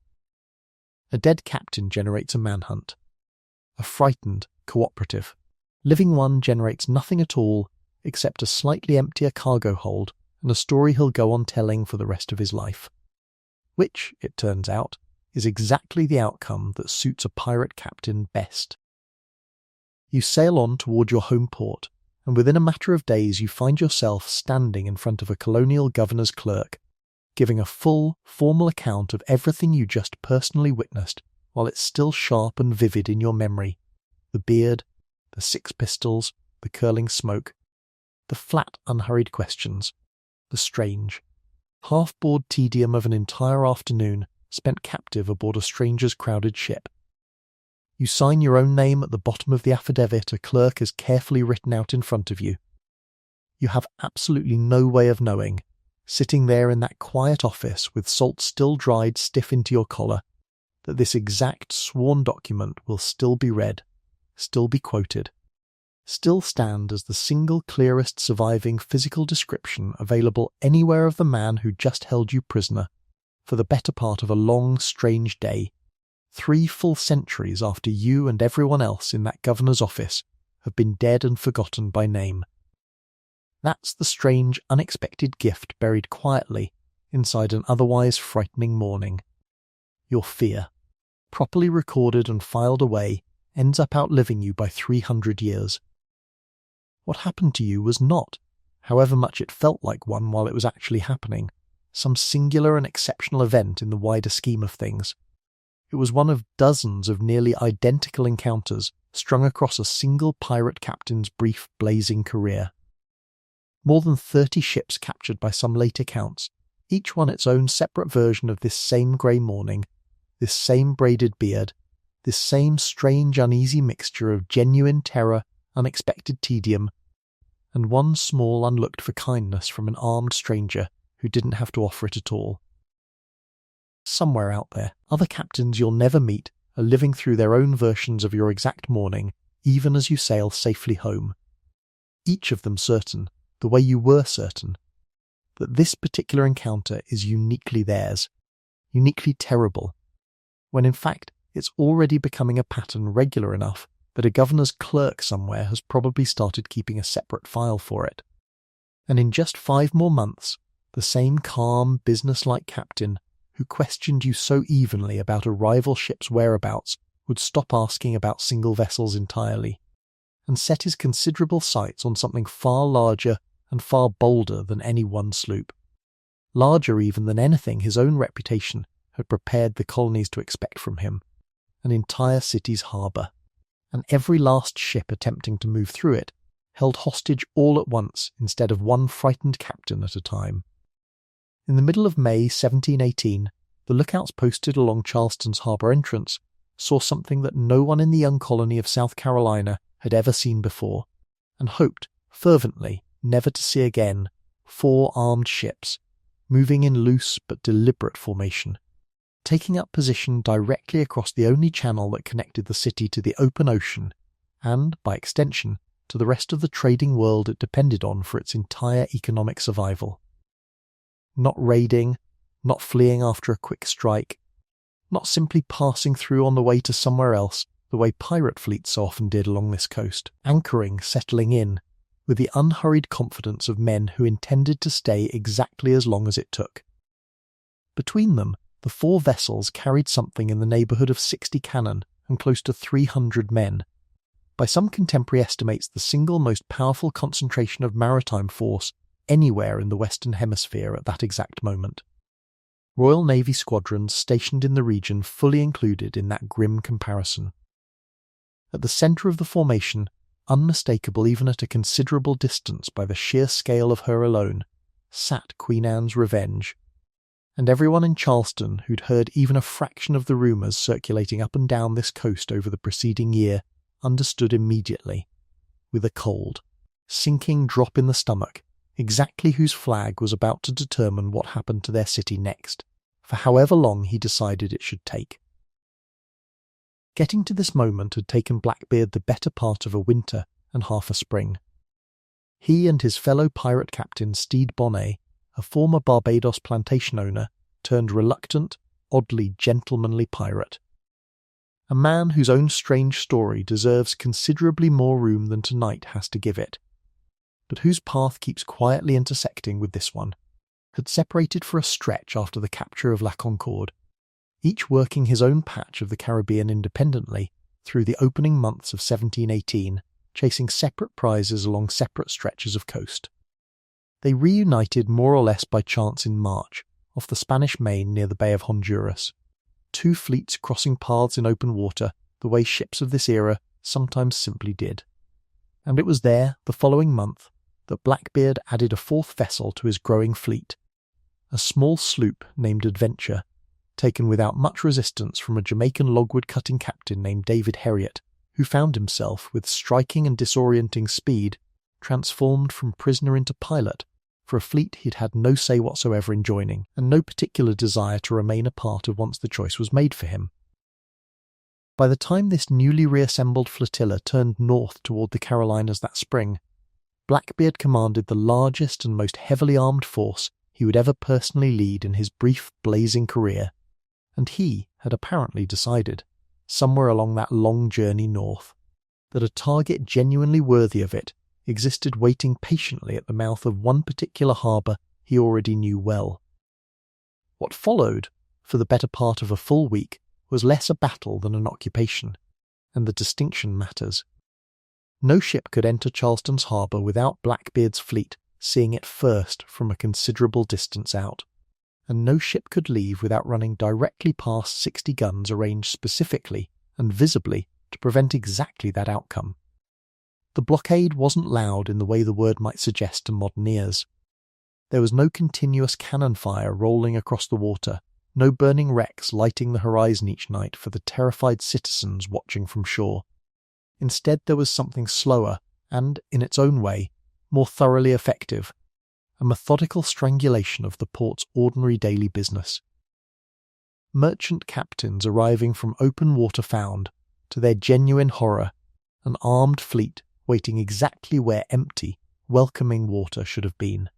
Ships already loaded and fully ready to sail for England, or the Caribbean sat uselessly at anchor inside the harbour, their valuable cargo slowly rotting in the holds, while their captains stood at the rail and watched a season's worth of trade goods quietly become worthless. One tide at a time, one day of delay at a time. Charleston in 1718 depended entirely on this single narrow channel for its economic survival as a colony, and Blackbeard had simply reached out, almost casually, and closed his fist around the city's one working artery. Over the course of that week, Blackbeard's ships stopped and thoroughly plundered somewhere between 8 and 9 separate vessels attempting to enter or leave the harbour, taking cargo, taking fresh supplies, and in at least one case that would matter far more than anything sitting quietly in a cargo hold, taking hostages. Among the ships captured was one called the Crowley, and aboard her, in a stroke of bad luck that would go on to shape everything that happened over the following tense days, rode a passenger named Samuel Wragg, a wealthy, well-connected member of South Carolina's own executive council, travelling at the worst possible moment with his young son William at his side. Wragg wasn't simply another frightened merchant caught in the wrong place at the wrong time. He was, in the specific language of hostage-taking that Blackbeard clearly understood instinctively, even without ever having studied the concept formally in any classroom, exactly the right kind of prisoner to have fallen into his hands. Someone whose life the colony's own government would be structurally forced to take seriously and act on quickly. Whose death or serious mistreatment couldn't simply be quietly absorbed and forgotten the way the ordinary ruin of a common trader's cargo so often was. Wragg's family connections would echo forward through Charleston's history in ways he couldn't have imagined that terrified afternoon. He was, by later genealogical record, great-uncle to Joseph Manigort, whose own family name would go on to mark one of Charleston's most recognisable historic homes, a strange thread connecting one frightened week in 1718 to a name that still draws visitors to the city 300 years later, with Wragg, his son, and a handful of other prisoners now secured aboard his own ships. Blackbeard sent word ashore with a demand unusual enough that it's worth pausing on directly. because it tells you something real and unglamorous about the actual grinding physical condition of a pirate crew that the swashbuckling version of this story tends to leave out entirely, in favour of gold and jewels and rum. He didn't ask for gold, though gold would presumably have been welcomed without complaint. He didn't ask for a pardon or safe passage or any of the political concessions a more calculating, more ambitious captain might have leveraged an entire city's governor into granting under this kind of pressure. He asked for medicine, specifically a chest of it, delivered promptly and in full, in exchange for every hostage's continued life. Historians have offered a fairly unglamorous, entirely plausible explanation for a demand that puzzled contemporaries and still puzzles casual readers today: a crew of several hundred men living for months at a stretch in cramped, unsanitary, close quarters. With limited fresh food and even less reliable medical care available to them at sea, was almost certainly carrying a real and steadily mounting burden of disease among its ranks, quite possibly including the kind of persistent illnesses period medicine of the time, closely associated with exactly the sort of occupational hazards that came bundled with a pirate's occasional shore leave. Blackbeard's public reputation ran on fear and spectacle, and a carefully maintained image. His actual physical crew, underneath all of that theatre, ran on whatever health several hundred ordinary bodies could scrape together in these conditions, and right now, in the middle of a Carolina spring, that health needed medicine considerably more urgently than it needed yet another chest of stolen silver plate. The negotiation that followed did not go smoothly, and it very nearly ended in real tragedy rather than mere embarrassment for everyone involved. Blackbeard sent a small deputation of his own trusted men ashore to formally deliver the demand and collect the promised ransom, and in a detail that captures something genuinely darkly comic about the whole affair, even set against the backdrop of very real danger to the hostages. His chosen envoys reportedly spent a considerable stretch of the following days rather more interested in the taverns of Charleston than in actually completing the errand they'd been trusted with, delaying the entire exchange for far longer than anyone still waiting aboard the anchored fleet found remotely acceptable. It's a small, almost farcical detail that tends to get lost against the drama of the wider siege, but it's worth sitting with for a moment. A colonial capital held hostage by cold, methodical strategy on one end of the negotiation, and rescued, almost accidentally, by nothing more dignified than a few pirates eventually sobering up.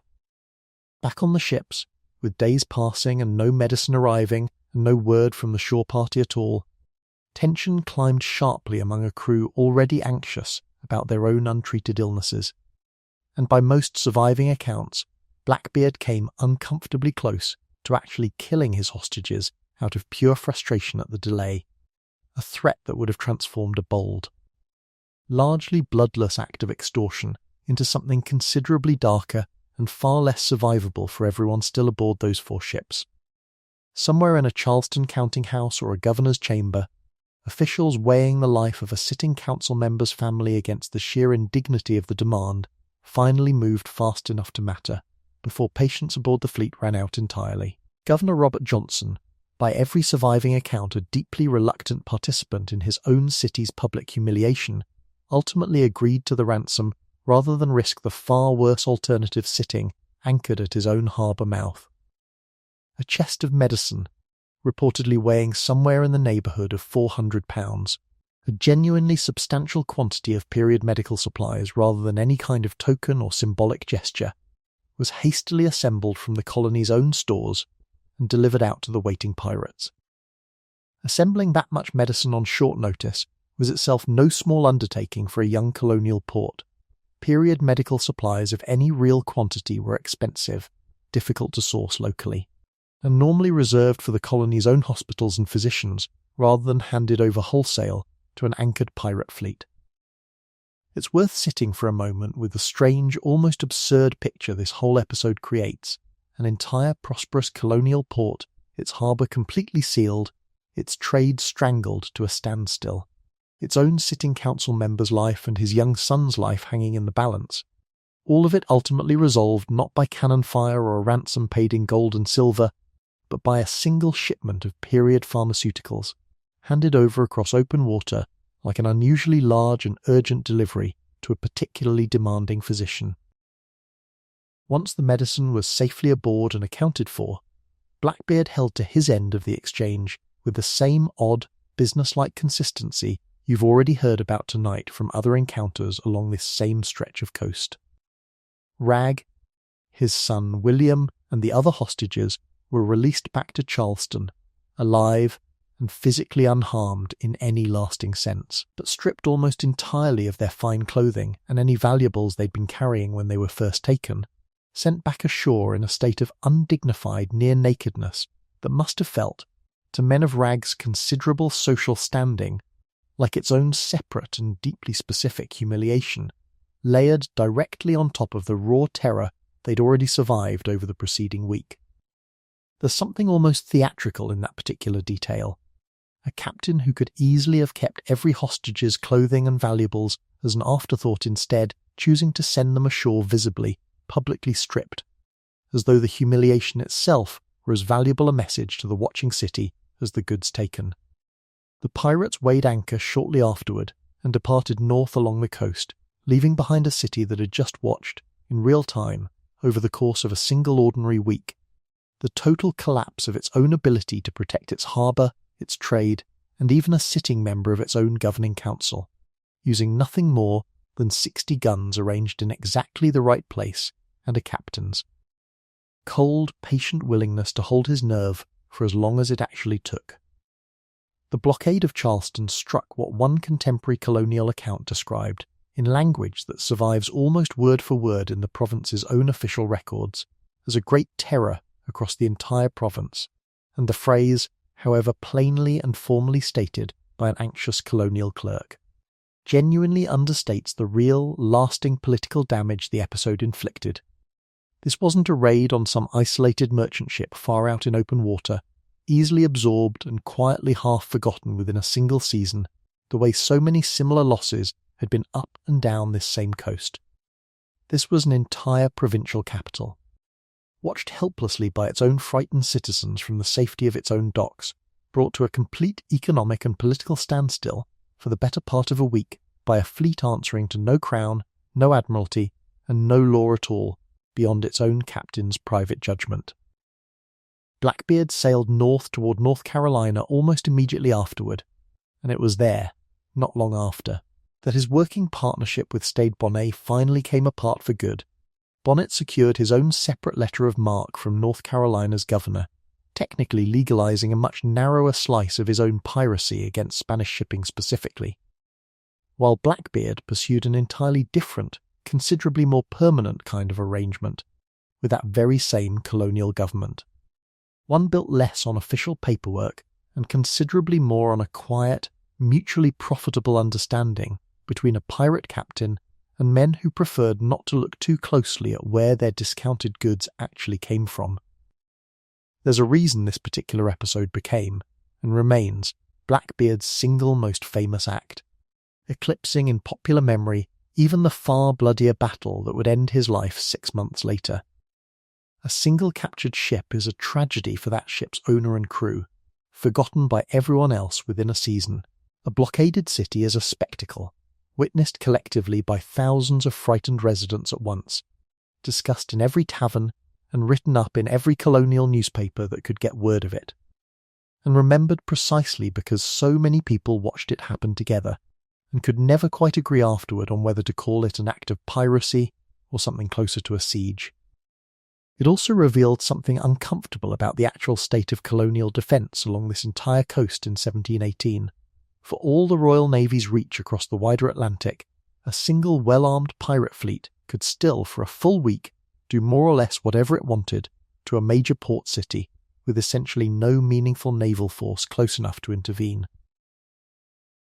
What that arrangement actually looked like from the inside, the votes, the written rules, the strange particular justice of a pirate crew governing itself democratically, even as its own captain quietly cut private deals with governors on dry land, is where tonight's story turns next, and it's worth carrying one image forward from Charleston as you go.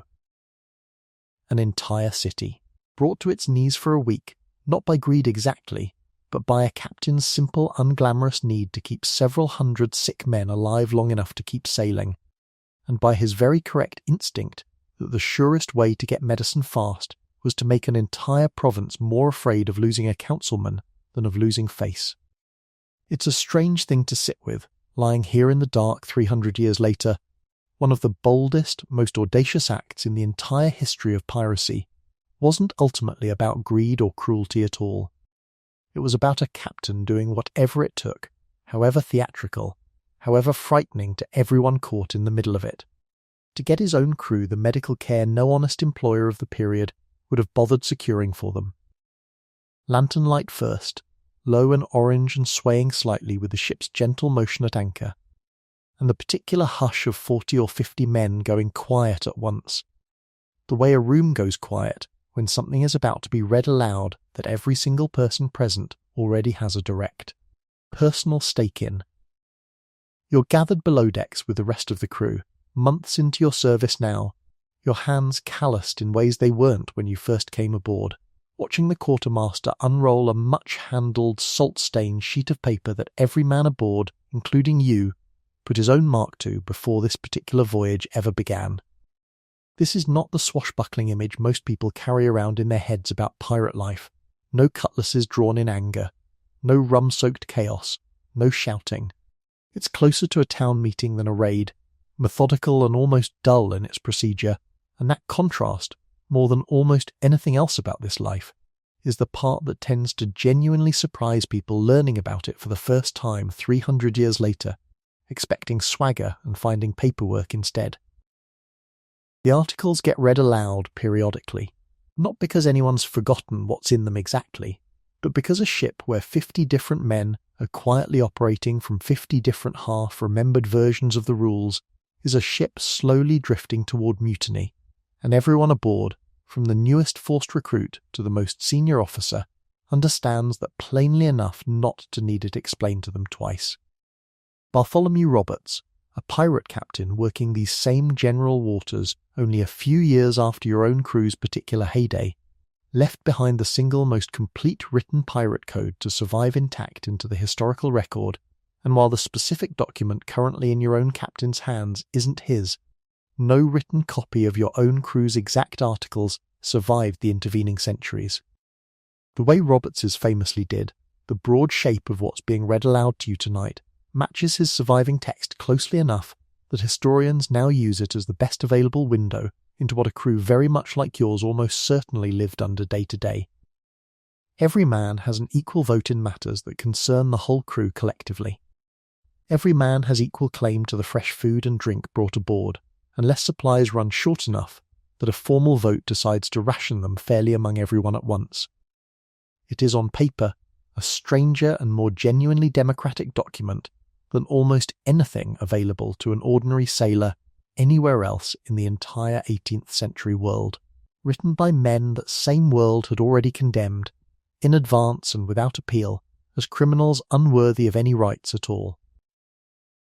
You watched the actual vote for captain happen with your own eyes, back when you first signed on, standing at the edge of a crowd of strangers who were, by that point, already becoming something closer to colleagues than strangers. It wasn't ceremonial in the least.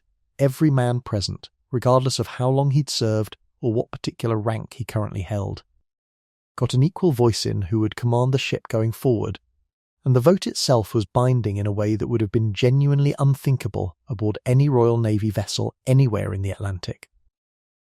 Where a captain's commission came stamped from an Admiralty desk in London and answered to absolutely nobody currently standing on the actual deck beneath him. A pirate captain who lost his own crew's confidence could, in theory and sometimes in well-documented practice from other crews of this exact period, simply be voted out and quietly replaced by someone the crew trusted more. A genuine check on tyranny that existed almost nowhere else at sea in this entire century, in any navy, on any flag. It's a strange thing to sit with, lying here tonight, men who'd been failed, cheated, or simply discarded by every legitimate maritime institution available to them back on land, had gone on, almost out of sheer necessity, to build a rougher but genuinely more accountable version of that same institution for themselves, out of nothing but rope, ink, and mutual need. The quartermaster, standing there now with the unrolled articles held loosely in his hands, exists specifically as a deliberate counterweight to whatever power the captain holds over the rest of you. In battle, the captain's word is close to absolute, because a ship under fire genuinely has no time available for debate or discussion. Everywhere else, dividing plunder fairly, settling disputes between exhausted men, handing out daily rations from limited stores, deciding who gets first pick of whatever's been captured, that authority belongs to the quartermaster instead, a second, entirely separate centre of power built directly into the ship's own structure specifically to keep any one man from ever accumulating too much of it, unchecked and unopposed.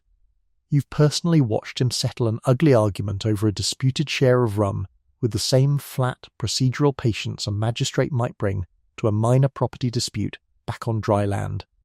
And you've come to understand the way every man aboard eventually does after enough months at sea. That this deliberate division of power isn't some incidental quirk of how a pirate crew happens to survive together. It's close to the entire point of the whole arrangement. Not every dispute gets settled so calmly or so procedurally. 3 weeks ago, a man was caught skimming goods from a captured prize before the plunder was properly divided among the assembled crew. A theft not from some absent, faceless merchant, which barely registered as a real crime in this particular company, but from his own shipmates directly, which counted as close to the single worst offence available under the entire articles, a betrayal of the exact trust the whole system depends on to function at all. The punishment, decided by an actual crew vote rather than by the captain's private judgment alone, was marooning, set ashore on a deserted, forgotten stretch of coast with a single pistol, a small measured ration of powder and shot, and precious little else besides, left to face the direct consequences of his own choice almost entirely alone, with no crew and no ship to fall back on, and no guarantee of rescue by anyone at all. You watched him rowed slowly toward a spit of empty sand and left there, growing smaller and smaller against the horizon as your own ship got back underway without him, his own former shipmates not looking back more than once or twice. And the sight of it did more to keep you personally honest over the following months than any sermon you'd ever half listened to back on dry land in your previous life. Justice out here isn't gentle, not by any modern measure, and it offers no appeal once the vote is counted. But it is, in its own harsh and consistent way, genuinely fair, applied by vote rather than by whichever officer happened to be angriest that particular afternoon, and every man aboard, including the one now watching his own ship sail away, had a hand in writing the rule that just condemned him. Personal quarrels between crewmen, and on a ship this crowded, with this many strong personalities crammed together into this little space for months on end, happen constantly, almost daily in one small form or another, and aren't allowed to be settled with drawn steel right there on deck, for the obvious and entirely practical reason that a knife fight below decks helps absolutely nobody and could cost the whole crew a genuinely skilled hand right when a fight with an actual enemy ship might need him most. Instead, according to the same broad system Roberts's surviving articles describe in careful, almost bureaucratic detail, real disputes get carried ashore instead, at the next available opportunity, and settled formally under the quartermaster's direct personal supervision, 2 men placed back-to-back at a fixed number of measured paces, turning and firing together on his single word of command. And if both men happen to miss, moving on together to cutlasses instead, with the first man to draw blood declared the clear winner and the entire matter formally closed afterward, no grudges permitted to carry forward once the duel itself has ended. It sounds almost sporting, describe this plainly, and in its own strange fashion it genuinely is. A controlled release valve built directly into the ship's own rules, designed specifically to keep ordinary friction between exhausted, crowded men from slowly curdling into something that could tear the whole crew apart from the inside out over something as small as a dropped word or a stolen ration. And then there's the ledger nobody aboard ever wants to actually need, but every single man is quietly, privately grateful, exists somewhere in the back of the quartermaster's careful accounting. You remember Thomas from your earliest weeks aboard, the wound across his forearm that could so easily have gone so much worse than it did. The specific figure written into articles like these for a lost limb. 800 pieces of 8 from the common stock, according to Roberts's surviving text. A genuinely enormous sum for an ordinary sailor of this century. Worth what a merchant seaman might not see in years and years of honest, back-breaking wage labour, and proportionately less for a lesser wound, a missing finger, a lost eye, each specific injury with its own fixed, pre-agreed price attached in advance, long before anyone actually got hurt earning it. You've watched that same ledger get honoured in practice more than once, watched a man missing 2 fingers from a badly handled line get paid out in full in front of the assembled crew without argument, delay or complaint from anyone. And there's something almost unbearably tender buried inside that particular transaction, however strange it sounds to say out loud about pirates. A company of transient, often coerced strangers had built themselves, out of nothing but shared necessity, a functioning system of mutual insurance considerably more reliable than anything most of them could ever have found waiting for them back on land. Here's a detail worth sitting with directly, because it complicates the tidy picture in a way that genuinely matters. Crews across this era, including some operating in these exact same waters at this exact same time, are documented to have included freed and escaped men of African descent among their full, voting, equally sharing membership. Not as any kind of universal rule across every single pirate ship afloat, and not out of any coherent abolitionist principle worth romanticising after the fact, but as a genuine recorded feature of piracy's rough, entirely transactional logic. A man who could sail well, fight competently, and reliably hold his place in a rotation was worth exactly as much to a crew as any other man who could do the same, regardless of what his life had looked like before he ever signed his mark to the articles, and on a ship built entirely around shared risk and shared reward in roughly equal measure. That cold calculation sometimes cut directly against the assumptions of the wider world, in ways almost nowhere else on the entire Atlantic in 1718 actually permitted in practice. It's not a tidy or uncomplicated fact, and this programme won't pretend otherwise for the sake of a cleaner story. It sits, like so much else woven through this particular story, somewhere between genuine hope and hard-nosed practicality, and it's worth remembering precisely because it refuses to simplify neatly into either a clean redemption story or a purely cynical one. Not every rule aboard concerns violence or money directly. Candles and open lights are supposed to be extinguished by 8 each evening, without exception. A fire hazard nobody sane wants to risk on a wooden ship loaded end-to-end with powder, and any man still inclined to drink past that particular hour is expected to take it up on the open deck instead, under open sky, rather than risk a lit flame below decks among the crowded hammocks and stores. Weapons are supposed to be kept clean and genuinely combat-ready at all times, inspected periodically without warning, with real enforced consequences, a docked share at minimum, sometimes worse, for a man whose pistol or cutlass turns up rusted or neglected exactly when it matters most. It's a strange, almost domestic kind of discipline to find aboard a pirate ship of all places, closer to a well-run household than to any den of chaos. And it's exactly the kind of unglamorous detail the swashbuckling version of this story tends to leave out entirely, because tedious, careful competence simply doesn't sell nearly as well in a story as chaos does. But the articles, however carefully written and however democratically voted upon by the whole assembled crew, only ever really bind the crew itself. They don't bind the captain the same way, not really. Not when he personally chooses to act otherwise, and one night, below decks, by lantern light not so different from tonight's. You watched exactly how thin that protection could turn out to be in practice. According to an account that reaches us through Johnson's dramatised 1724 book, and that deserves the same cautious according to legend framing this programme has applied to his other, more theatrical claims throughout tonight.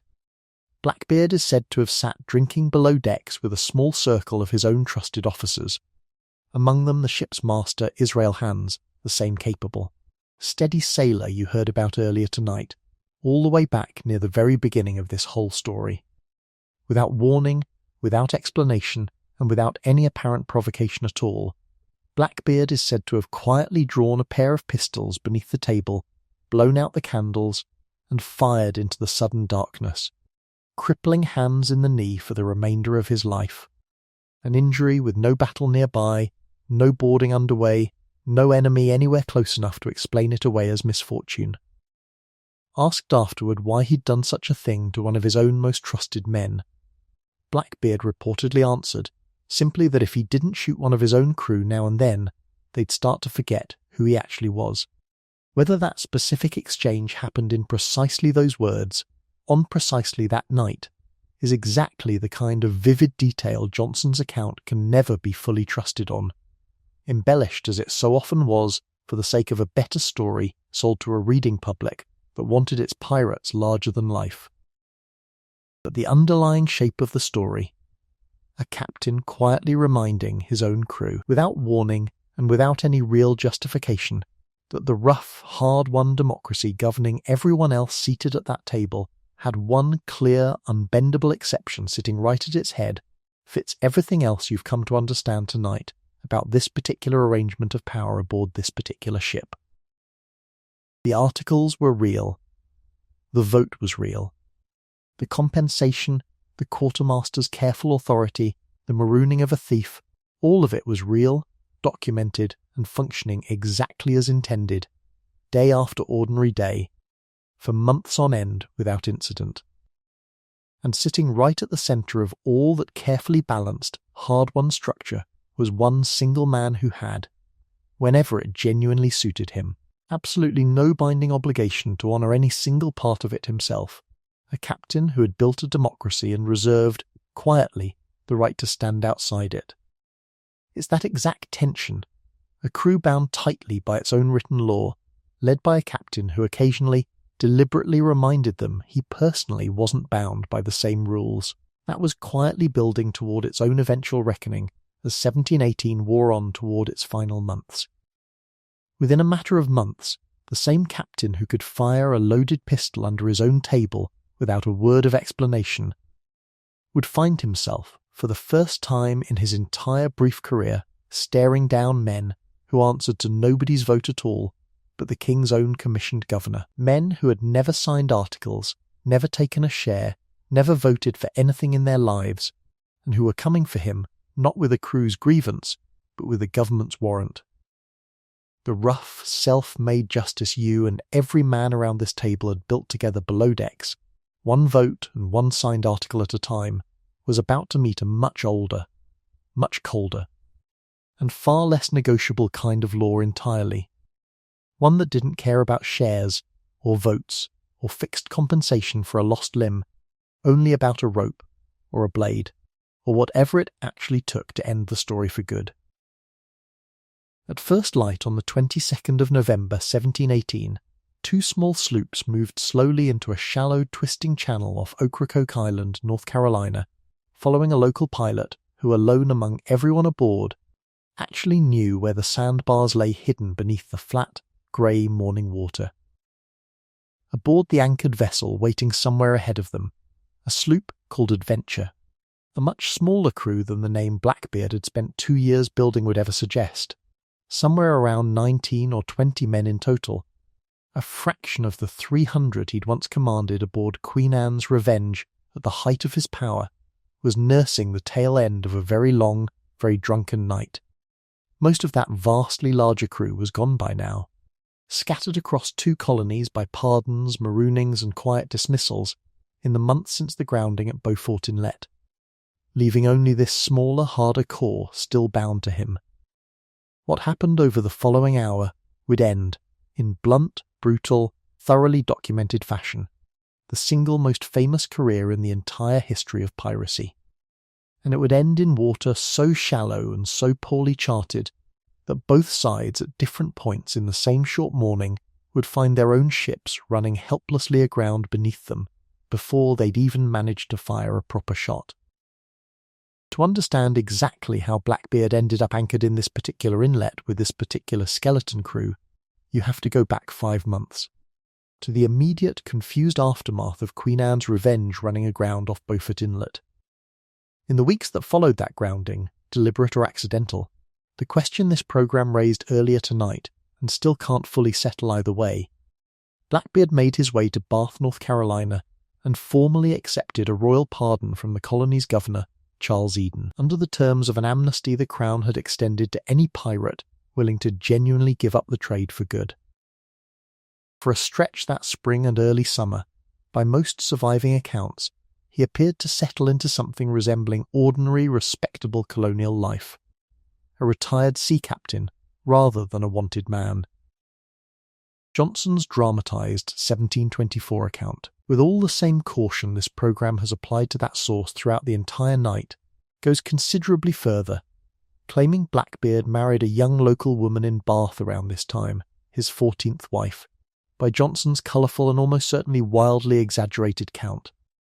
A claim modern historians treat with deep, warranted scepticism, though a genuine local marriage of some more modest, unremarkable kind isn't entirely implausible given other, more reliable fragments of testimony surviving from the same period. What's harder to dispute is that Governor Eden's own colony benefited handsomely and quietly from Blackbeard's presence nearby that summer, buying up conveniently discounted goods with no particular curiosity about where they'd originally come from or who they'd been taken from. A comfortable arrangement that would come back to seriously damage Eden's own reputation before this story finishes. Tonight. The peaceful retirement, however genuine it may briefly have been while it lasted, simply didn't last long.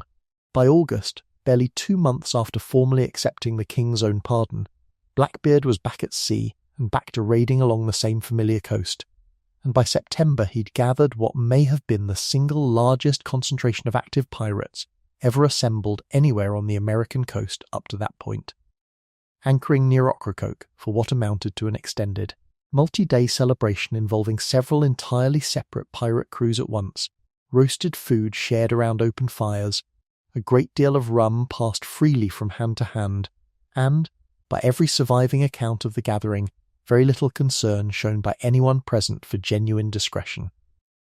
Word of exactly this kind of open, unguarded behaviour travelled, as it always did sooner or later along this particular coast, and it eventually reached a man with both the clear motive and the real resources to actually do something decisive about it.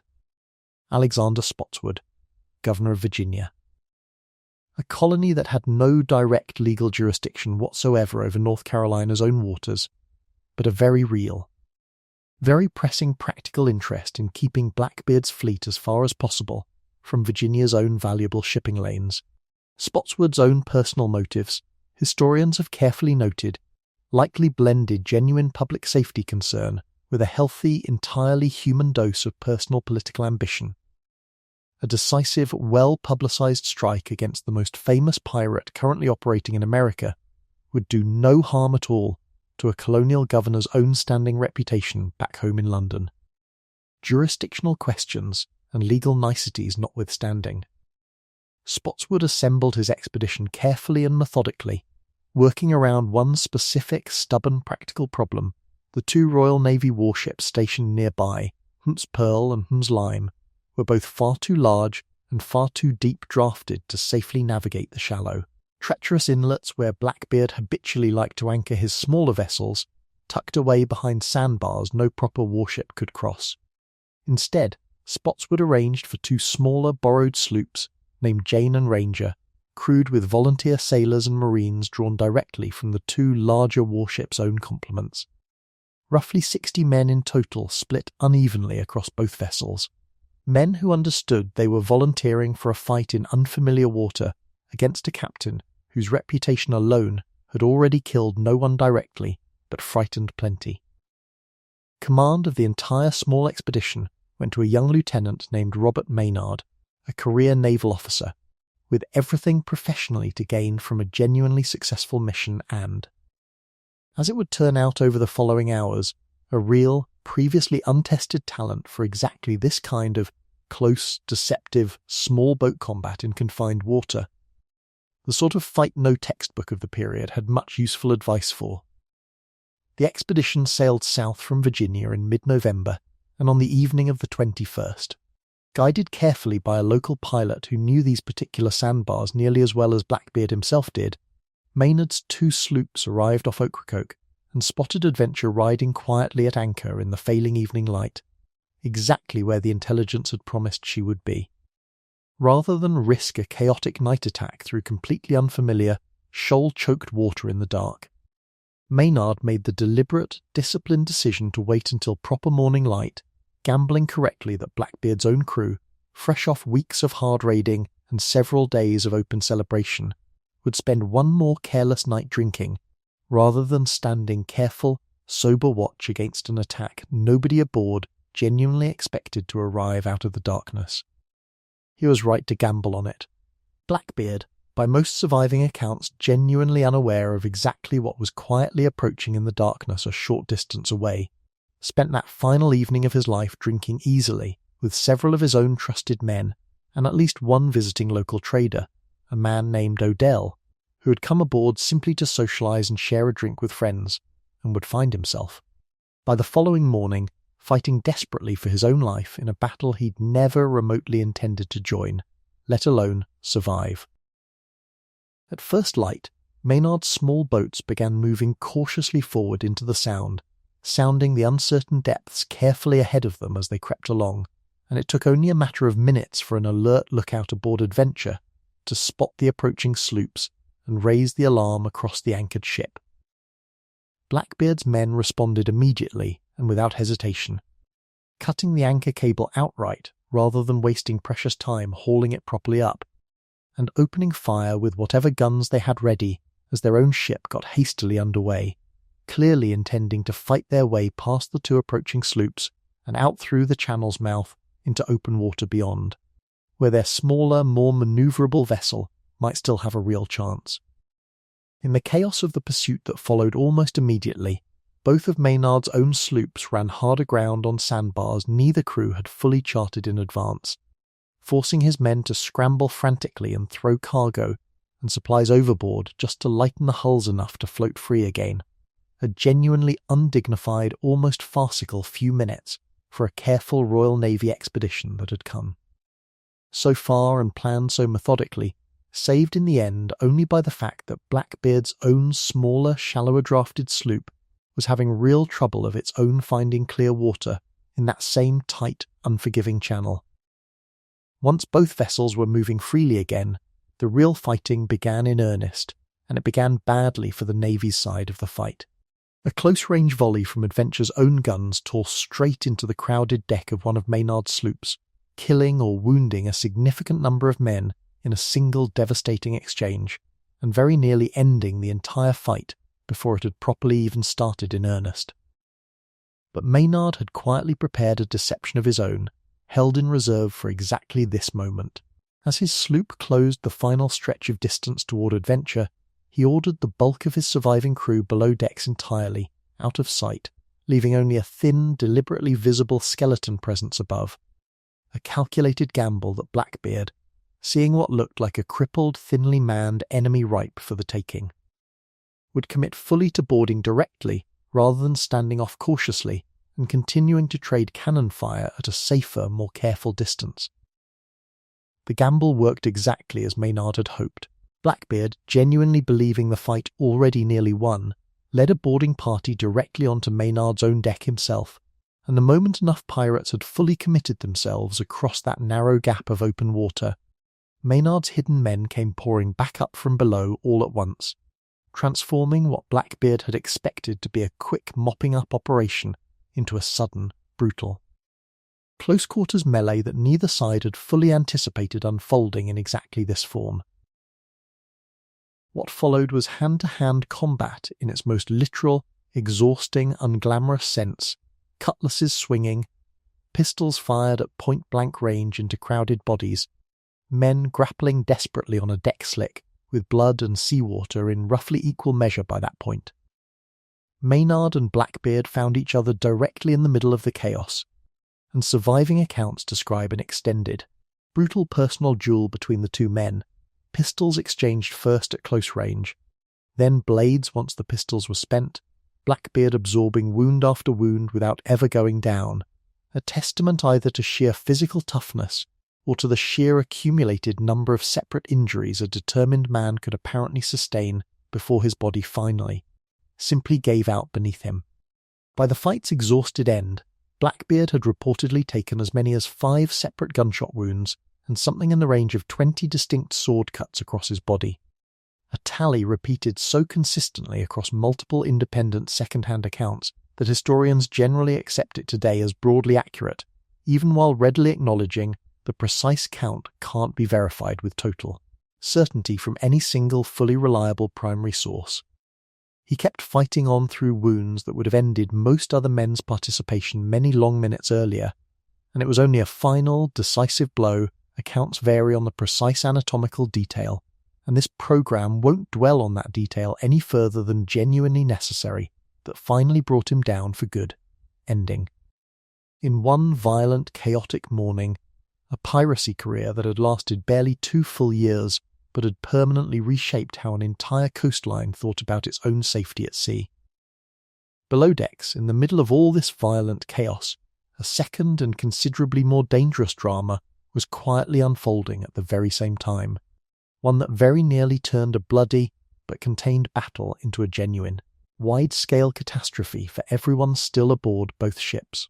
Before the fighting had even properly started that morning, Blackbeard had given a standing order to a trusted member of his own crew, a man named Caesar, formerly enslaved, by at least one surviving account owned before his escape by Tobias Knight, the very colonial secretary of North Carolina, whose later correspondence would go on to help expose the whole quiet arrangement between Blackbeard and Governor Eden's administration, to stand ready in the ship's powder room with a lit match already burning, and to blow the entire vessel sky high rather than allow her to be taken intact if the fight went badly against them.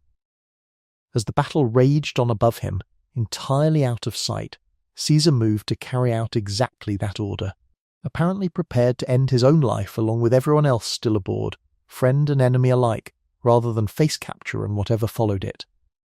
He was stopped only by 2 frightened prisoners Blackbeard had stowed below during the fighting for safekeeping, the trader Odell among them, the very same visiting guest who'd simply come aboard the night before to share a friendly drink, who wrestled the lit match bodily out of Caesar's hand in the dark before he could reach the powder store itself, saving, in that single desperate scramble below decks, every remaining life on both sides of the fight still playing out on the deck directly above them. When the fighting finally exhaustedly ended, Blackbeard lay dead on his own deck, and the handful of surviving pirates who hadn't already been killed or badly wounded in the melee surrendered without further resistance. Maynard, himself lightly wounded in the exchange, ordered Blackbeard's head severed cleanly from his body, a grim but entirely standard practice of the era, intended to provide undeniable, portable proof of a notorious pirate's death to skeptical colonial officials who might otherwise have simply doubted the report entirely once it reached them second-hand. The head was suspended prominently from the bowsprit of Maynard's own sloop for the return voyage, and the body, by most surviving accounts, was thrown unceremoniously over the side into the same shallow water where the fighting had just taken place. Royal Navy casualties from the encounter ran into the double digits between killed and wounded combined. Pirate losses were comparably severe among a crew that had numbered barely 20 men to begin with that morning. Searching adventure thoroughly afterward, Maynard's men turned up something almost as damaging to North Carolina's own colonial government as Blackbeard's death itself had already been. Personal correspondence from Tobias Knight directly to Blackbeard. Hard-written evidence of exactly the kind of quiet, mutually profitable collusion between the pirate captain and the colony's own sworn officials that had let him operate so comfortably out of Bath for months without any real interference. Maynard sailed first to Bath to repair his damaged sloops and tend properly to his own wounded men, then turned north for Virginia, arriving on the James River in January 1719 with Blackbeard's severed head still hanging grimly from his bowsprit, exactly as intended from the start. Undeniable proof carried the full length of the coast for every colonial official and every frightened merchant sailor along the way to see for themselves with their own eyes. 15 or more of Blackbeard's surviving crew were eventually put on trial for piracy in Williamsburg, and executed there the following year, among them, by most surviving crew records historians have since compiled, Caesar himself, a formerly enslaved man who had fought and very nearly died twice over in the space of one single chaotic morning, once directly in Blackbeard's service and once trying to obey a standing order that would have killed him along with everyone else aboard, and who found no particular mercy waiting for him afterward despite the desperate, complicated loyalty that order had demanded of him in the first place. It's a hard fact to sit with, and this programme won't soften it. A man who had escaped slavery once, and who then risked his own life twice more in a single morning under someone else's flag, found the same colonial justice system waiting for him at the end that had failed him from the very start of his life, regardless of what he'd survived in between. Israel Hands, the same officer Blackbeard had crippled without warning below decks only months earlier, wasn't present at Ocracoke at all as it happened, having already been captured separately sometime before the final battle, and, according to Johnson's account, went on to receive an actual pardon rather than a rope. Living out whatever remained of his life quietly on land, his knee never quite right again for the rest of it, carrying a story about a candle, a table, and 2 blown-out flames that outlived nearly everyone else who could have confirmed or denied a single word of it. 278 years is a long time for anything to sit quietly at the bottom of an inlet, and by the time anyone came looking for Queen Anne's revenge again, the world above the water had changed almost beyond any recognition her original crew could possibly have anticipated. Nations had risen and fallen, sail had given way to steam and then to diesel, wooden hulls to steel ones.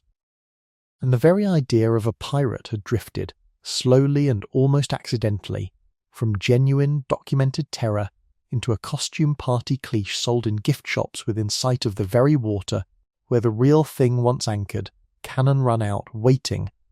But the water off Beaufort Inlet hadn't changed nearly as much as the world above it had, and neither, as it eventually turned out, had the wreck sitting quietly beneath that water this entire time, patient in a way nothing above the surface ever really gets to be. So for this final stretch of tonight's journey, put yourself somewhere different than anywhere you've been so far tonight, not aboard a pirate ship, and not facing one down from a frightened merchant's deck, but underwater, in low visibility. Reaching towards something that's been waiting patiently in the sand for considerably longer than anyone alive today has been able to personally remember it existing at all. Cold first, even through a wetsuit, and the particular gritty, sediment-heavy darkness of coastal water this close to an active tidal inlet, where the current never fully lets the sand settle the way it might somewhere calmer and further out to sea. You're part of a small survey team working for a private research firm called Intersal, out on the water aboard a modest vessel named Pelican III. Running a magnetometer back and forth across a survey grid you've been quietly, methodically working for 10 straight days now, the 11th of November 1996, already well behind you and nothing but a scatter of thoroughly unremarkable readings to show for the effort so far. A magnetometer, if you've never had reason to use one yourself, doesn't show you a shipwreck directly on any screen. It shows you disturbances in the Earth's own ambient magnetic field, the particular signature that large amounts of buried or submerged iron tend to leave behind over time. And reading one properly is less like simply watching a display, and more like slowly learning to trust a very specific, very technical kind of professional hunch, built up dive after dive, survey line after survey line. You've had plenty of false hunches already on this particular trip. Old ordinary anchors lost by other vessels over the centuries, scattered ballast stone with no story attached to it at all. The ordinary accumulated junk any working harbour collects across 3 full centuries of ordinary ships simply passing through it, going about their business, sinking nothing of any particular historical consequence. Then, on the 21st of November, 10 patient days into a survey that had mostly just taught you patience itself, the readings change all at once. Not subtly, either. A tight, dense cluster of anomalies large enough that everyone aboard feels the shift in mood settle over the whole boat before anyone actually says a word about it out loud. You're just over a mile off Bogue Banks, almost due south of Old Fort Macon, in water barely 22 feet deep, well within the specific permit area your firm has been quietly authorised to search for an entirely different, unrelated wreck. Diving down through that gritty, current-stirred water, visibility dropping toward almost nothing within the first several feet of descent.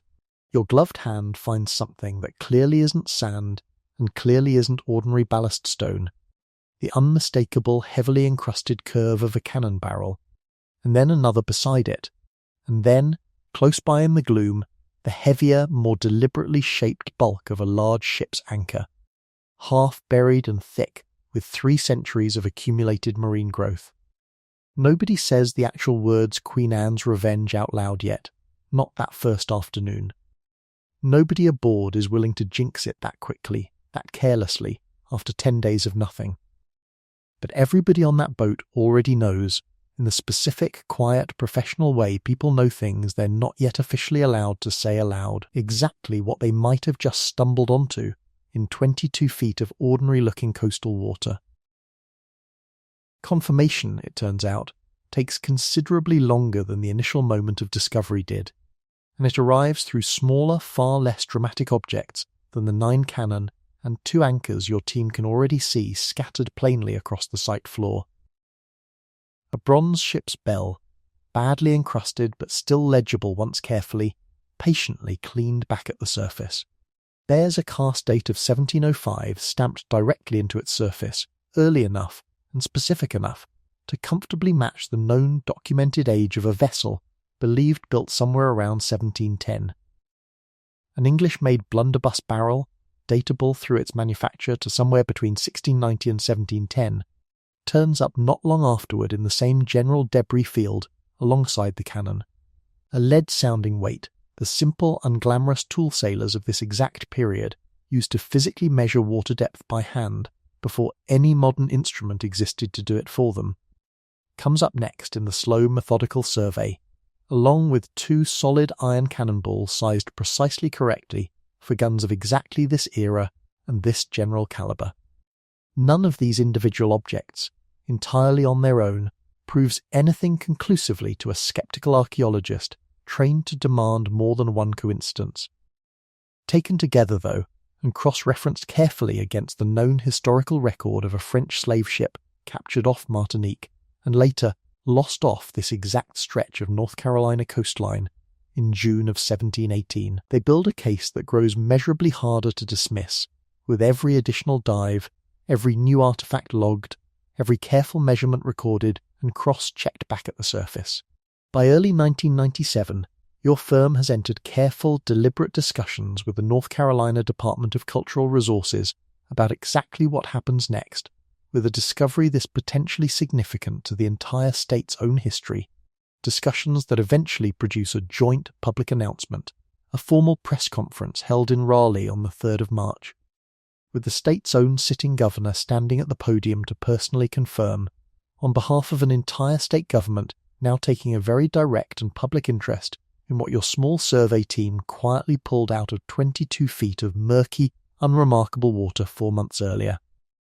The public response, once the news properly breaks, is immediate and considerably larger than anyone aboard Pelican III quite anticipated back in the relative obscurity of November.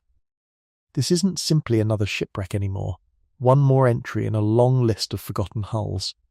It's Blackbeard's actual flagship, or close enough to it that the fine distinction barely registers to a public that has been quietly, persistently fascinated by this exact story for nearly 300 years without ever once having a physical object to actually point to and touch. You remember distinctly the specific afternoon the bell finally came up out of the water for good, months into the careful survey work that followed that first announcement. It doesn't sound like much, retold plainly, a bronze bell roughly the size of a large cooking pot, hauled up slowly on a line with 2 divers steadying it the whole way to keep it from swinging into anything and cracking after everything it had already survived.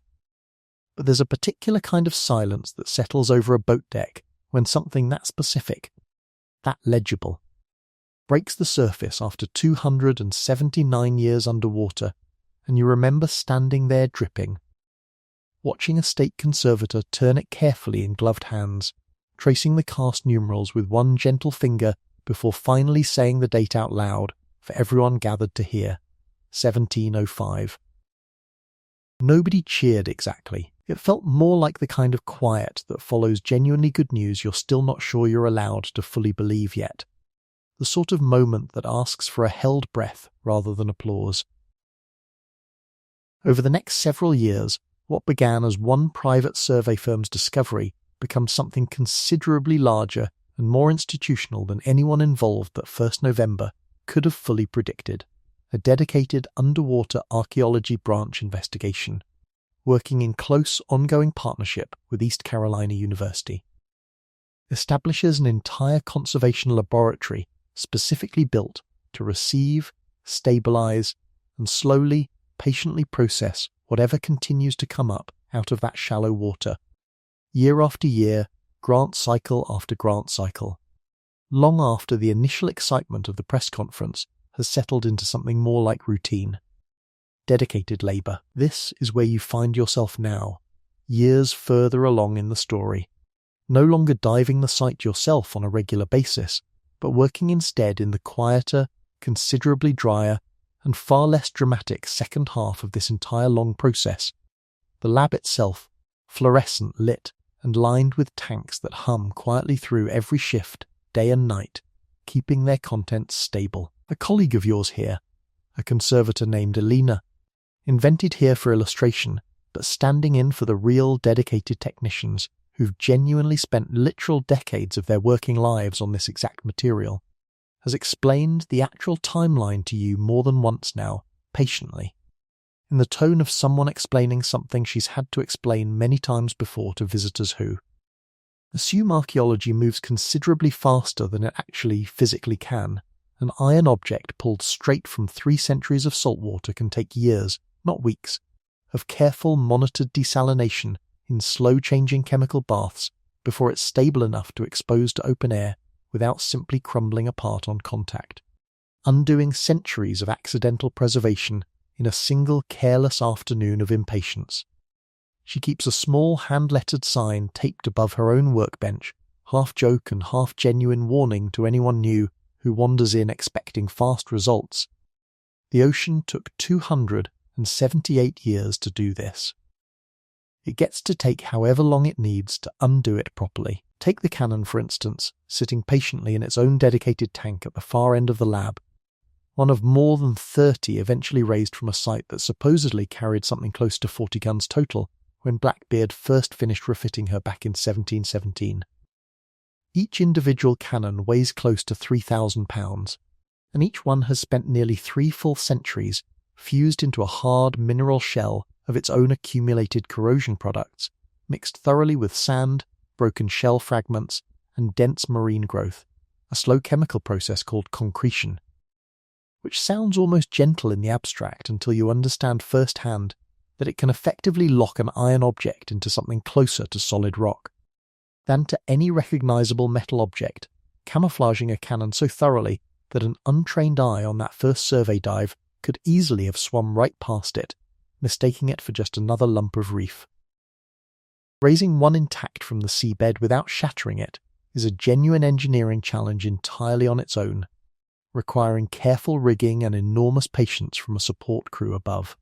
Getting it to actually survive the process afterward, without the sudden radical change in environment, causing whatever iron remains to simply disintegrate on the spot, takes years of controlled electrolytic reduction and slow, careful rinsing, patiently drawing 3 centuries of embedded chloride back out of the metal one long monitored cycle at a time. The tank's chemistry checked and adjusted on a schedule as regular as a hospital patient's vital signs. It's tedious, deeply unglamorous work, the exact kind that never once makes it into the popular swashbuckling version of this story. And it's also, in its own quiet way, exactly as demanding and exacting as anything the original gun crew, who once loaded and fired that same cannon under Blackbeard's own orders, ever had to manage themselves under actual fire.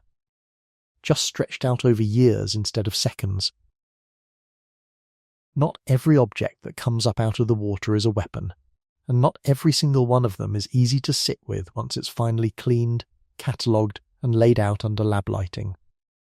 Among the hundreds of thousands of artifacts your lab has carefully processed over the years are the small, human, almost embarrassingly ordinary objects of daily shipboard life: buttons, shoe buckles. Navigational dividers, a set of surgeons' medical tools not unlike the ones you heard about earlier tonight, carried aboard originally by one of the French crewmen taken by force back at Becquier and pressed into a new unwanted trade. And somewhere in that same enormous, growing catalogue sit objects that connect this ship back directly to the specific, documented horror of her earlier life as La Concorde. Fragments and fittings consistent with a slave ship's particular, purpose-built construction.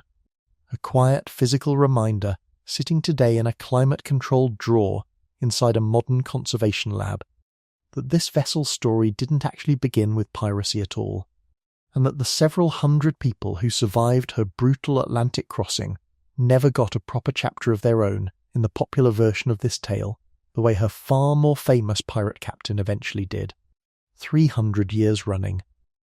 The site itself hasn't given up its secrets easily, and it certainly hasn't given up all of them yet, even now, decades into the effort. As recently as 2018, researchers working the site estimated that only about half the entire wreck had actually been excavated, with a great deal of material still sitting patiently in the lab, awaiting proper conservation and analysis even today, and a roughly comparable amount still sitting exactly where it originally settled back in 1718. Buried under sand that shifts and resettles with every single storm that passes over this particular stretch of coast, undoing and redoing the site's own layout with each passing hurricane season. The site remains genuinely vulnerable in ways a finished museum exhibit never has to worry about once it's safely behind glass in a climate-controlled case. Hurricane season alone threatens to rebury or scatter loose material every single year without fail. Shifting sandbars can bury a known feature under 6 new feet of sediment overnight. And the state has had to fund specific, targeted protective measures over the years, including an engineered sand berm designed simply to keep the site from being further disturbed by ordinary tidal current and passing boat traffic overhead, itself a form of maintenance that never really ends, budget cycle to budget cycle. Preserving a shipwreck properly, it turns out, isn't a single triumphant afternoon of recovery you can simply check off a list and move on from. It's an ongoing, unglamorous, genuinely decades-long negotiation with the ocean itself, one storm season at a time. One modest grant application at a time. One patient tank of slowly desalinating iron at a time, with no clear finish line anyone in the lab expects to see within their own working career. What you're left with, working late some evenings in a quiet conservation lab, surrounded by drawers and tanks holding pieces of a single ship that once carried both a legendary pirate captain and, well before him, several hundred trafficked human beings in conditions this program has tried all night to describe honestly without exploiting them, isn't a tidy resolution so much as a genuine, ongoing sense of responsibility. More than 400,000 individual artifacts and still counting, cannon and cannonballs, a ship's bell cast in 1705, buttons and buckles and a surgeon's careful tools, all of it slowly, patiently being coaxed back out of 3 centuries of salt and sediment, so that people who will never personally dive that particular stretch of water can stand quietly in a museum in Beaufort and look at something genuinely real, instead of only ever hearing another second-hand retelling of the legend that grew up around it. The wreck was formally added to the National Register of Historic Places in 2004, a small piece of careful bureaucratic recognition that would have meant nothing whatsoever to the exhausted men who abandoned her in a hurry back in June of 1718. But that means, in its own quiet, patient, modern way, that this particular ship under both of her names, and everything both of those names actually, fully meant to the people who lived and died around her, isn't going to be allowed to simply disappear back into the sand a second time, not while there are still tanks left to fill and drawers left to catalogue. Somewhere in a climate-controlled room in Beaufort, North Carolina, A bronze bell cast in 1705 sits behind glass, quiet now, the way it hasn't been quiet since the last time a hand aboard La Concorde or Queen Anne's Revenge rang it to mark a watch changing. It's a strange, small thing to end on, but it's the right one. That bell rang for a French slave ship's crew, and then for Blackbeard's. And then it rang for nobody at all for 278 years, and now it sits still and legible and entirely silent, exactly where you can go stand in front of it if you ever find yourself in that part of the world. 20 sword cuts, 5 gunshot wounds, a beard braided with ribbon and lit with slow match, built specifically to make grown men freeze at a rail rather than reach for a weapon. That image opened tonight, and it's worth sitting with one more time now that you know everything sitting underneath it. The forced men and the volunteers, Thomas and Daniel and Caesar, Israel Hands living out his years with a knee that never healed right, an entire crew's rough. Hard-won democracy existing right alongside one man's private exemption from it. None of it asks you to admire him, it only asks you to see him clearly. Fear and fairness and cruelty and all, the way the record actually shows him, rather than the way 3 centuries of retelling have smoothed him into a costume. You're warm right now, you're dry, and you're safe, and nobody is coming up out of the dark with smoke curling from beneath their hat. The ship that once did that is resting in a museum drawer, being handled gently by people who spend years making sure a single cannon survives its own recovery. That's where this story ends up, eventually, every time. Not with a beard, with someone. Patiently, carefully, making sure it's remembered right. Sleep well.